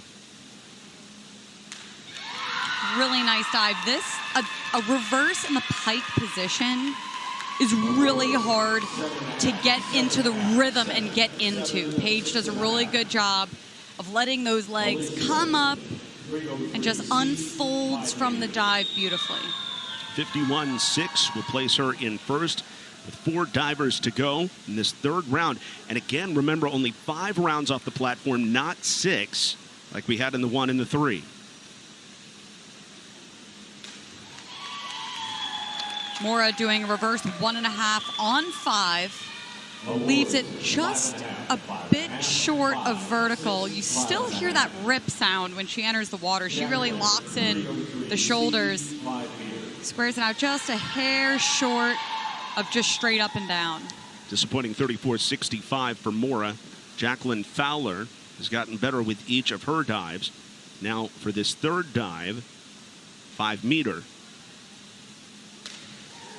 Same dive that Mora just did.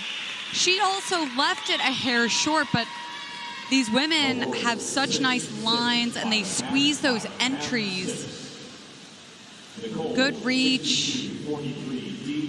Just a little short, but still a nice entry with that rip sound. 36.75. So here are our leaders, Stambo and Zuniga Guzman, back to back. Stambo just 0.4 of a point in front of Zuniga Guzman. And guess where she is? Yep, right back there on the 10 meters.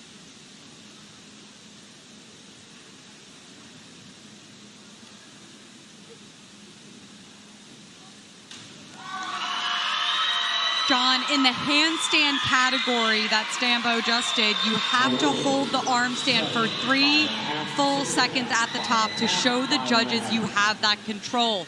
Nicole displayed that beautifully at the top.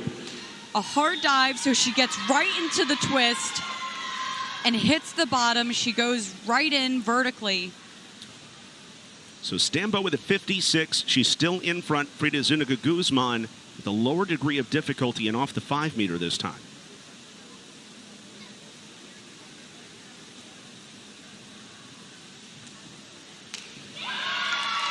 But Frida her muscle memory is so trained. She's so consistent on all of her dives. Even though this was a lower degree of difficulty, she does it so well. So she gets such high scores on the dive. 44-1, and so Zuniga Guzman, who was on the heels of Stambo, drops down to third. Paige Burrell is now in second, 9.3 behind Nicole Stambo. So right now, Stambo in front on the platform. 2 dives to go for these divers. Here's Leitonen. Right now, she's in fifth.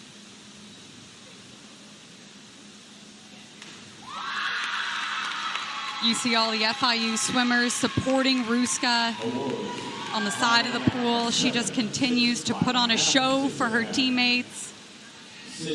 Pikes out of that dive, and beautiful pike save underwater to stop that dive from over-rotating. My apologies. She was actually in fourth heading into that one, a 41.4 for Leitonen. So we go to Sydney Gadara from UNT. She just topped out with a 52.65 last time. This time off the 5 meter for Gadara.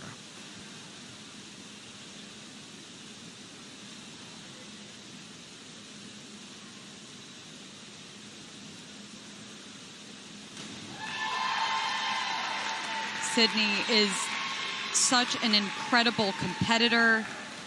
She's young. She's got so much time to just continue to grow. She's a freshman in this final, putting her dives away. Her coach, Stephanie O'Callaghan, just praising her for her hard work and how high her goals are. Just enjoys coaching her tremendously. Speaking of high, Sailor Hawkins, her only 10-meter dive here in the 4th round. Sailor does a good job of controlling the top of the dive. She has the top of the arm stand, I should specify. Holds the arm stand. Gets a good kip off the platform. She has nice long lines, displays it nicely in that dive. 39.15. Now for Burrell, this is a low DD off the 5 meter. And right now, Burrell coming in second place.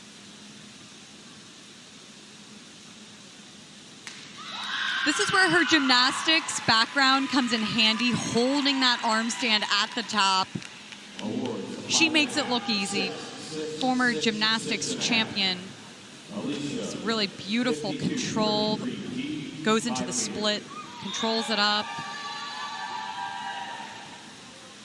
So right now she does take the lead, but opens the door, I think, for some of these others that are behind Stambo, like Alicia Mora.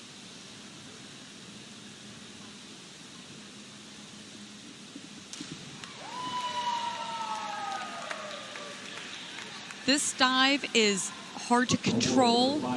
The twisters, you want to start with the jump first. She does a good job of separating the jump and then goes into the twist. Just buries her head on the entry, causing her to roll past vertical. So we go to Jacqueline Fowler of SMU. This one coming off the 7.5 meter, 1.8 DD.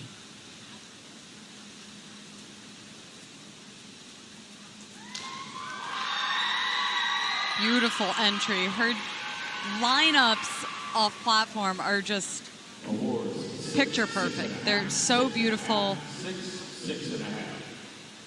Pikes up into the arm stand, tight pike. Just look at that lineup. 34.2 on that one. Now Nicole Stambo, high DD, 7.5 meter. She's in first and looking to stretch away from the field. This is a big dive. You see this dive done off 10 meter, more than you see it off 7.5.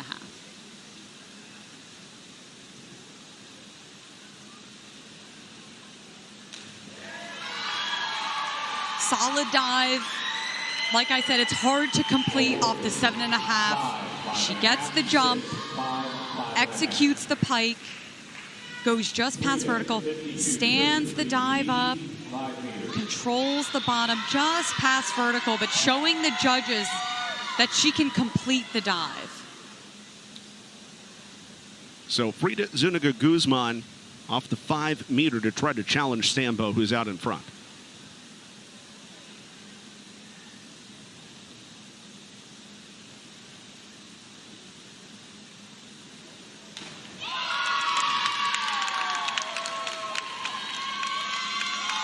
Great back twister for Frida. Her facial expression was very interesting when she came out of the water. Big jump. Loses the legs a little bit in the air. A little bit past vertical on the entry. As we head into the final round, it's Nicole Stambo's to lose. She is up by almost 20 points on Frida Zuniga Guzman. As we go to Ruska Leitonen, right now, she is with a really good dive here. She could get herself on the medal stand. She's right behind teammate Paige Burrell, 4th and 3rd, respectively. And John, Ruska on the 3 meter springboard actually hit her hands on the board. It's amazing that she's turning around and competing in this event after injuring her hand. So that is huge adversity she's battling here at the conference championship, and she's putting her dives away. She's got a good opportunity to finish in the top half. She came in 4th. Here's Cindy Guidarra. Started out with a tough dive. Now she'll finish it off on the 5 meters. Try for a strong finish.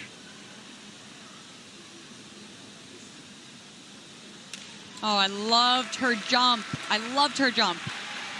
She came out a little early because of that takeoff. It was a solid start. It almost looks like she has springs in her legs. Look how much height she gets. Just pushes her head back on the takeoff and on the entry, which caused her to go short of straight up and down. Hawkins trying to get out of last place. 7.5 meters. 2.8 DD to close it out.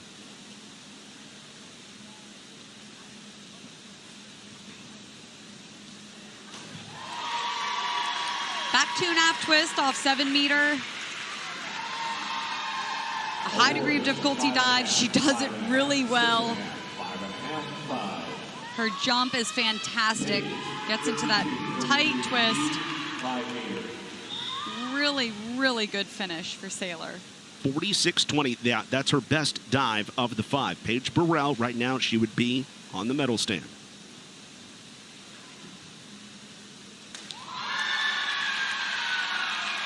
Just a lot of clean diving tonight. These women are just on their A game. Look at that jump. Beautiful twist. Locks and loads up that entry. Excellent finish for Paige Burrell. Strong finish, 52.5. And that should be good enough for bronze. We'll see. Alicia Mora right now in 5th. And she is going off the 10 meter.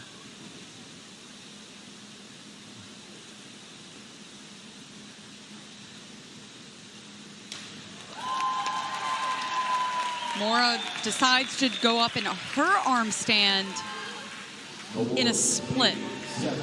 Does a really nice job with the control. As soon as her feet leave the platform, holds for 3 seconds, gets tons of momentum off the platform, and finishes off with a clean entry. Jacqueline Fowler.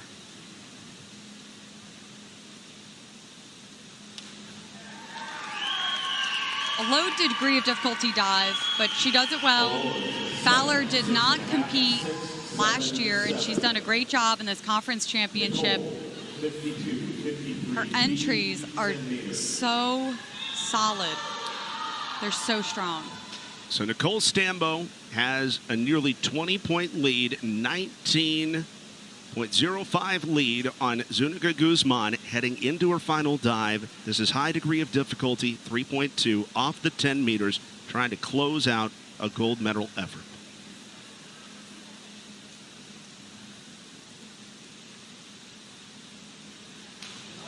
That'll do it. That will get the job done for Nicole Stambo of SMU. And man, does that feel good for her. Look at that jump, tight twist, squeezes the pike, squares out of the dive, finishes solid. Nicole Stambo is your champion on the platform, potentially. Well, she has a 64 on that dive. That's going to get it done. Frida Zuniga-Guzman has a great chance to go silver here after winning on the 3 meter. She's off the 10 meter. She'll start out of the handstand.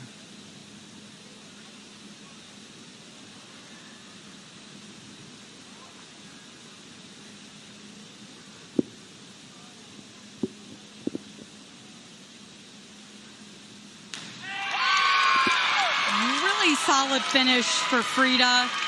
Beautiful arm stand at the top.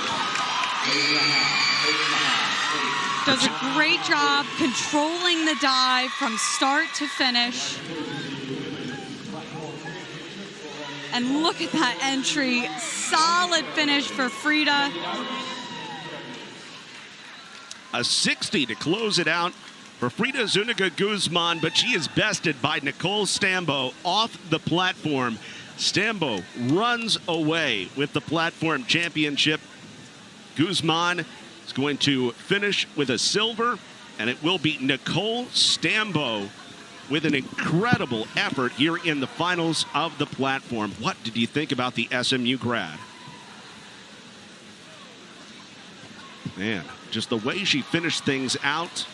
Nicole Stambo, a 279.40 in the platform diving finals, closing it out with that 64.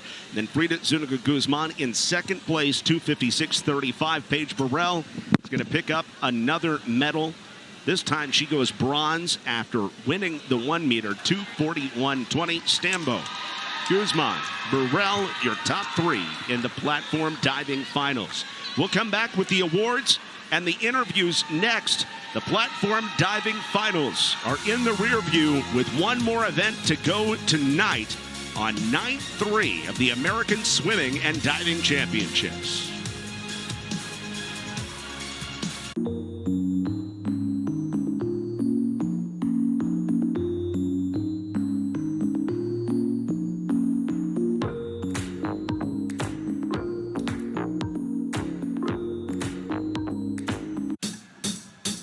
The rush to the playoffs, the biggest games, the biggest stage.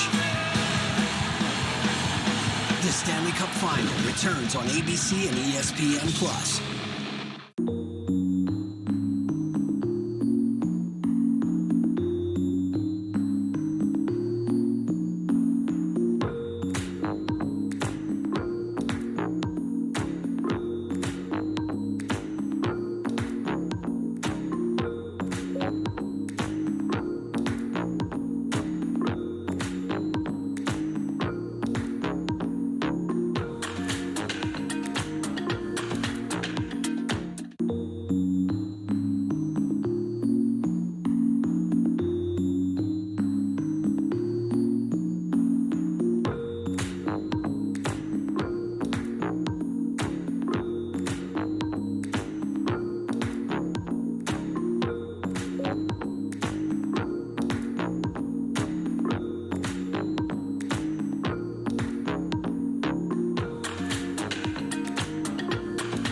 Winning gold at the AAC tournament. Hey, it's nothing new for Nicole Stambo. She's done it before a lot.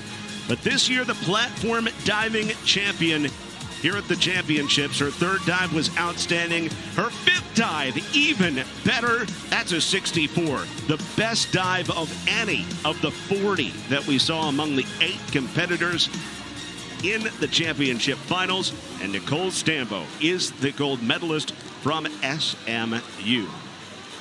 The SMU Mustangs. Nicole Stambo was a 3-time defending conference champ in the 1 meter, got denied of that. Now, she also won the platform back in 2022, but took a year off from winning the event last season before vaulting to the #1 spot again this year. And then the incredible tournament continues as well, the incredible championships for the young ECU Pirate Frida Zuniga Guzman. But it is the experience that wins out. The 5-foot flat dynamo, Nicole Stambo, in her 5th year at SMU. She gets the smile as she wins her final individual gold in her last opportunity to do so at the American Championships. And there are your medalists in the platform diving. MU. With an 8th place finish for Sailor Hawkins. 7th place for Sydney Gadara. 6th place for Jacqueline Fowler.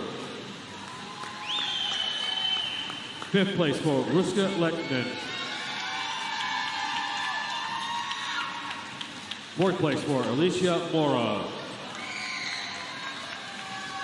And now your top 3 ladies in the platform diving. Bronze medal for Florida International's Paige Burrell.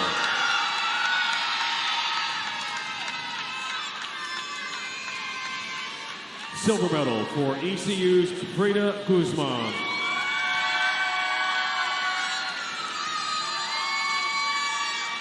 And your 2024 champion with a final score 279.40. Gold for the grad student from SMU, Nicole Stambo.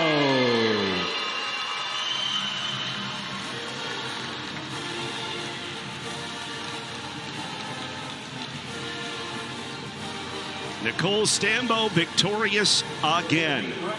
She has stood on top of that podium more than anybody, any diver, over the last 5 years in the American Athletic Conference. And Nicole Stambo closes out her career with this individual medal. There will be a team diving event as well tomorrow evening. So her run at the American Athletic Conference Championships is not done yet. Stambo has seemed to get better and better as these championships have gone on. Let's find out about that. She talks to our Natalie Kalibat.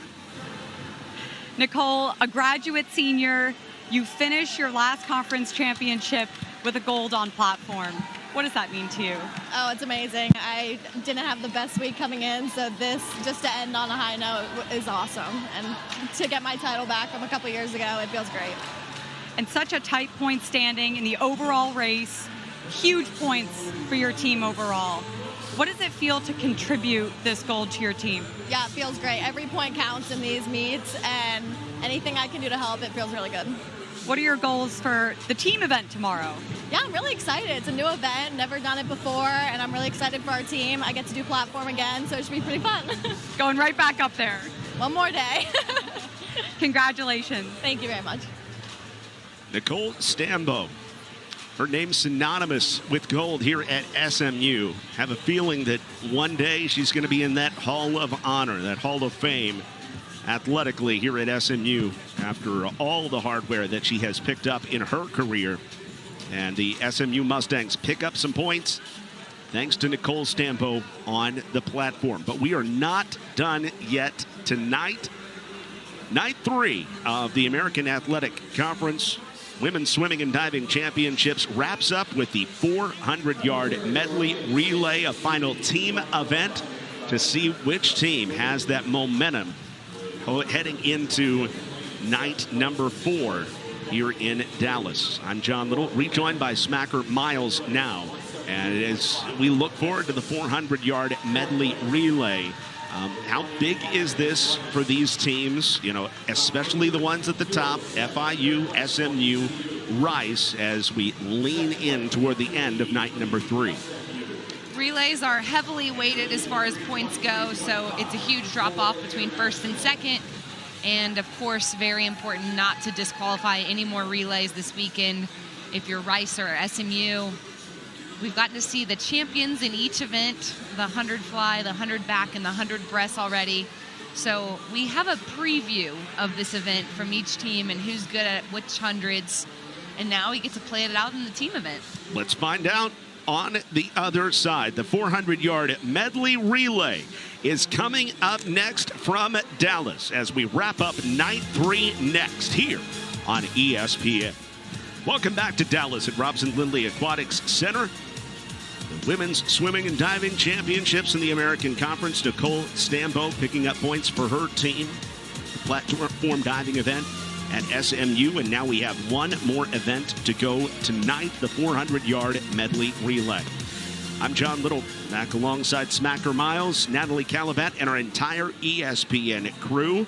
And it has been an incredibly fun 3 nights. And a reminder, we've got a 4th night of action coming tomorrow, starting an hour earlier at 5 o'clock Central, 6 o'clock Eastern time, as they will wrap things up here on night number 4. And it's just about time for the ultimate event on night number 3. Day 4's finals events schedule. What do we have to look forward to, Smacker? John, whoever made the meet schedule a long time ago with the day 4 being unusually grueling was pretty cruel, to be honest with you. You have the 200s of the stroke and the mile, but there's something about being a champ on the final day and it taking a grueling final day that is part of the pride of the sport. So there's no one that's not bought into that pain, but the pain is part of it. Can't wait for that. And can't wait for this either. The women's 400-yard medley relay. SMU is the favorite. They had the best time, but I tell you, FIU's not going anywhere. They had the 2nd best time in the regular season, and they won this championship a year ago. How do you look at this coming in? And Smacker, what is the event like, this 400-yard medley relay? I was wondering where Rice was going to use Imogen Mears, and they have her anchoring, so she'll be on the freestyle. So you know Rice will come home fast. In the backstroke, you have Diana Kolb, who's 9th at for North Texas, on the outside. In the middle of the pool, SMU and FIU, they have great stroke swimmers. Christy Chu, champion of the 100 breast, will be 2nd for FIU, so you can expect them to take a lead or at least win that split. So it should be a good one. Here's the lane assignments. North Texas at the bottom of your screen in lane 1. Tulane right next to them with Florida Atlantic in lane 3. Lane 4 is SMU. Florida International in lane 5. East Carolina lane 6, and then Rice occupying lane 7 in the 400-yard medley relay. If you're not familiar, it goes backstroke, breaststroke, butterfly, freestyle, and in the 400-yard medley relay, 100 yards of each of the strokes, and so that's 4 times down the length of the pool. The backstroke starts things out. Diana Kolb of North Texas at the bottom of your screen. Tulane's Quinlan Heinerfeld, the sophomore, in lane 2. Lane 3 is Riley Trout of Florida Atlantic. Jimena Leal, the sophomore from SMU, in lane 4. Florida International's Deanna Santa Maria in lane 5. Lane 6 is East Carolina's Brenna Wolf. And lane 7 is Rice's Naomi Filkin as the backstrokers come halfway home on their event, and right now FIU is just out in front of SMU.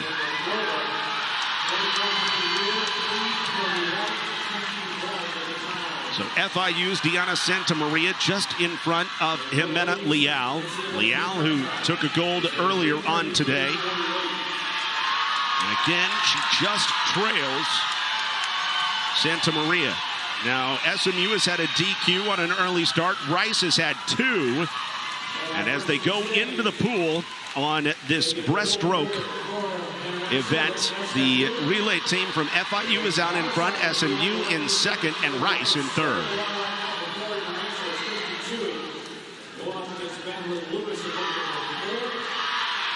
And again, FIU still out in front. Bilu Bianchi, the freshman. Madeline Lewis right next to her from SMU. The bottom of your screen,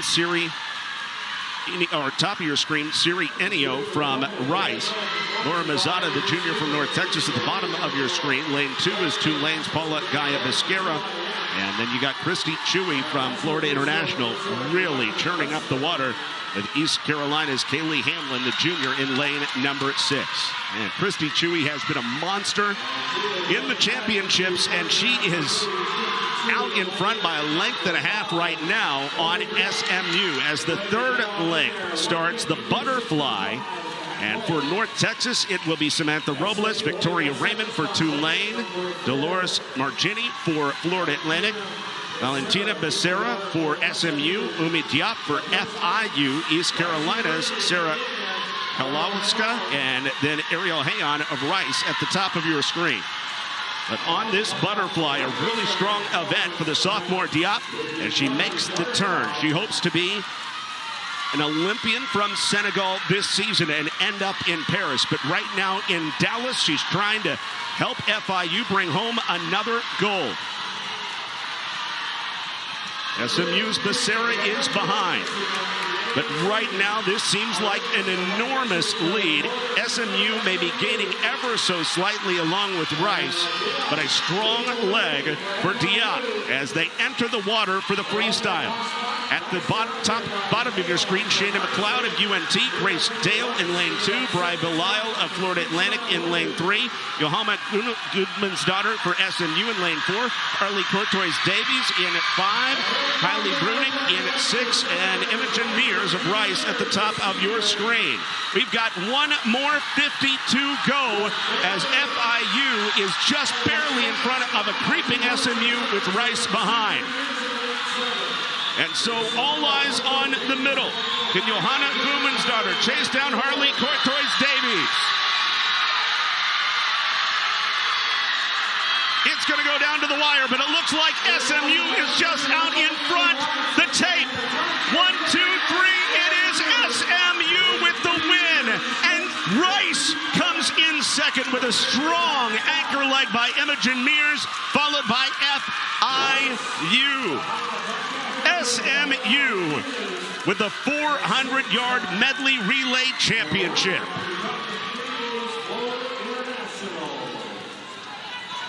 That was a thriller. That was an absolute thriller. That was shocking. It gave me goosebumps the way SMU just came back on the field. Johanna Goodmansdottir split at 22 off a relay start on her first 50 and then was able to come back 25-3. Her split was unbelievable. And that is an example of finding power outside yourself in a relay. And it's about as big as comebacks really get in swimming. Wow. What a job by SMU, and it's got to feel good.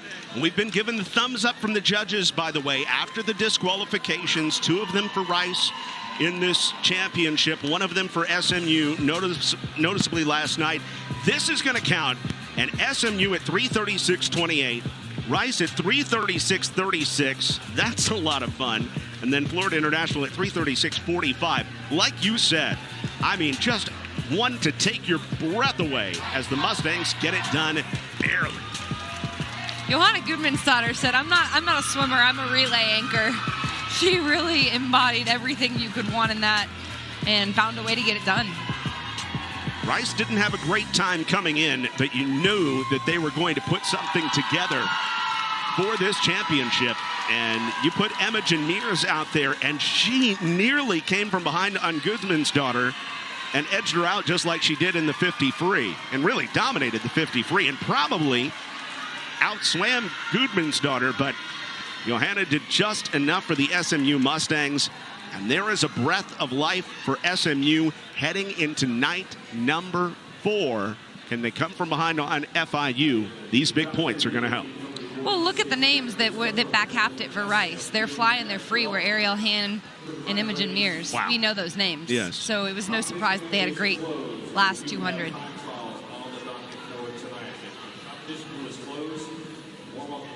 So after the event goes SMU, Rice, FIU. Here are the full team standings. Florida International still with a commanding lead heading into the final night at 523.5. Followed by SMU at 454, Rice at 388. And you got East Carolina, Florida Atlantic, Tulane, and North Texas. Anything stand out there, Smack? We kind of figured it'd be Florida Internationals to lose going into night 4. SMU and Rice have been outstanding this meet, with the exception of the one relay DQ for SMU and 2 for Rice. And then ECU has stepped up. They have a young team, but they've been good. They've been solid across the board. Florida Atlantic had some youthful 200 freestylers that stood out and absolutely shined, improved a lot tonight. Tulane has had their spots and moments of brightness. They're a positive team, and they celebrate when their teammates move up. North Texas, several positive moments in consolation finals, won a console final this afternoon, so they will be much improved as time goes on. No doubt about it. But revenge for SMU in the 400-yard medley relay. FIU won the 200 medley relay on night number 1 on Thursday, with SMU in second, Rice in third, but they did get DQ'd. But tonight, on the 400-yard medley relay, a lot of those same swimmers, and SMU comes out on top with a narrow win over Rice. FIU in third.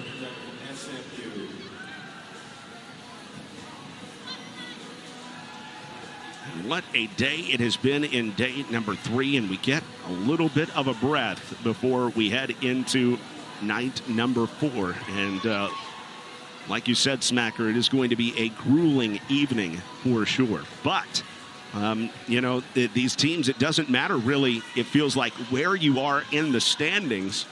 The spirits have been high for each and every team that has been there, trying to grind out every single possible point in all the events. The goal in prelims is to get into finals, and in finals, the goal is to move up. So there's a lot of opportunity for that. There's not many things more fun than either being seated 9th or 16th, because there's nowhere to go but up. It's a little bit more of an auto win than other situations, but defending your spot or moving up is the name of the game.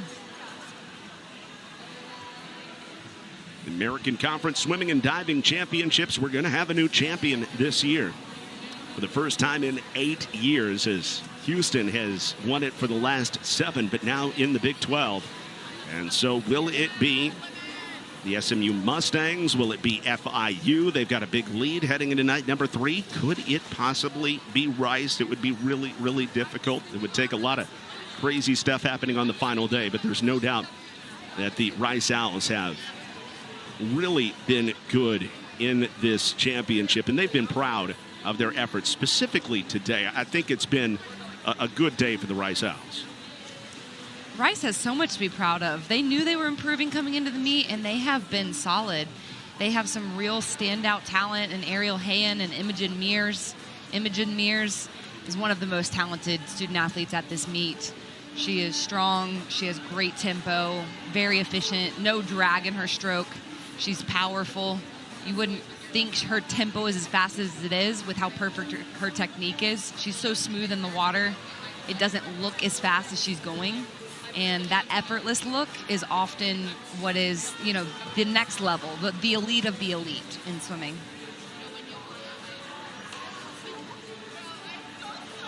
So after 3 days and 3 nights of events, FIU is your leader with SMU in second and Rice in third. And we are set to have the awards presentation for the 400-yard medley relay. And that will be followed by what is going down after that, the interviews. And then we're on to day number 4 of this event. A reminder, this is not the these are not the only championships that are going on. You know, you got the 2024 American Indoor Track and Field Championships that are happening right now in Birmingham, where Charlotte won the women's indoor track and field. And South Florida won the men's indoor track and field championship. So congratulations to everybody that did their thing in Birmingham, Alabama. Let's send it to our public address announcer for the podium announcements. Florida International taking the bronze.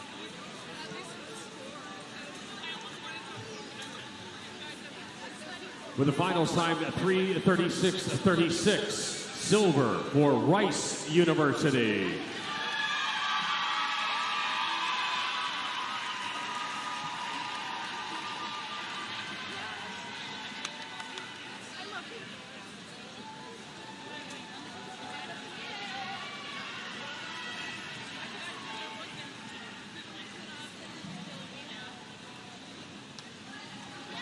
And with a final time of 3:36.28, your 2024 champions, Jimena Leguizamon, Madeline Lewis, Valentina Becerra, and Johanna Gudmundsdottir, gold for SMU. It's got to feel good for the SMU Mustangs, not only to get a little measure of revenge from the 200 medley relay this year, but also the 400 medley relay last year, where FIU edged out SMU. SMU focuses on sprint freestyle because that crosses a lot of barriers and checks a lot of boxes for relays. So they focus on that. They know it's double points. It's part of their strategy in recruiting and in their training. And it paid off for them in a big way on this event. And all smiles for the SMU Mustangs, feeling very good and riding a wave of momentum into night number 4 here in Dallas. And of course, it will be a long one tomorrow with several of the prelim events starting at 10:30 tomorrow Central Time before we go on the air at 5 o'clock Central, 6 o'clock Eastern tomorrow night. Let's send it down to the deck. And Natalie Kalibat standing by with the foursome from SMU. This one came down to the wire. Take us through the emotions in that final stretch. Wow, okay, so I saw it because I was a flyer, and then I started her, and out of nowhere, she was just on the top. I saw like the 3 teams, they were just like racing each other so tight, and I was trying to catch up my breath, and it was like, Johanna, go, please! It was excited, and I'm so happy. Like, we're a great team, and I'm so happy we did it together. Valentina and Johanna, you just got back from Worlds on Monday, and you turned things around, and you come here, and you get it done. How'd you do that? You just got to do it for the team. That's what I did it for, and I feel great. It was so good. Well, same. We did it as a team, and I was like, she can do it, I can do it, and if I can do it, she can do it. So we just forgot about it, and next meet, next goal. Every point matters in a tight race. What does this gold mean to you guys? I mean, coming after last night with our win and then our DQ, it really meant a lot to the team to get us back in that race and prove it to ourselves that we're still in it and that we can do this. So it was really, really great for us, yeah. Congratulations, ladies. Thank you. Thank you. So your champions in the 400 medley relay, the SMU Mustangs, and things all come down to night number 4 here in Dallas. And it's going to start with that 1650, and that's going to bring back some great memories for you, right, Smacker? John, I would much rather train with the ladies on camera right now than the milers that will be in the first event tomorrow. I can put that on record, and we can call up SMU, and hey, I commit here for that reason. Well, it is going to be an exciting night. We will crown a champion tomorrow evening, so make sure you are by the channel tomorrow night. And so for Smacker Miles, Natalie Kalibat, and our entire ESPN crew, this is John Liddle saying so long from the American Women's Swimming and Diving Championships on day 3. All matches airing on the ESPN networks are streaming live and archived on the ESPN app. This has been a presentation of the American Athletic Conference and ESPN.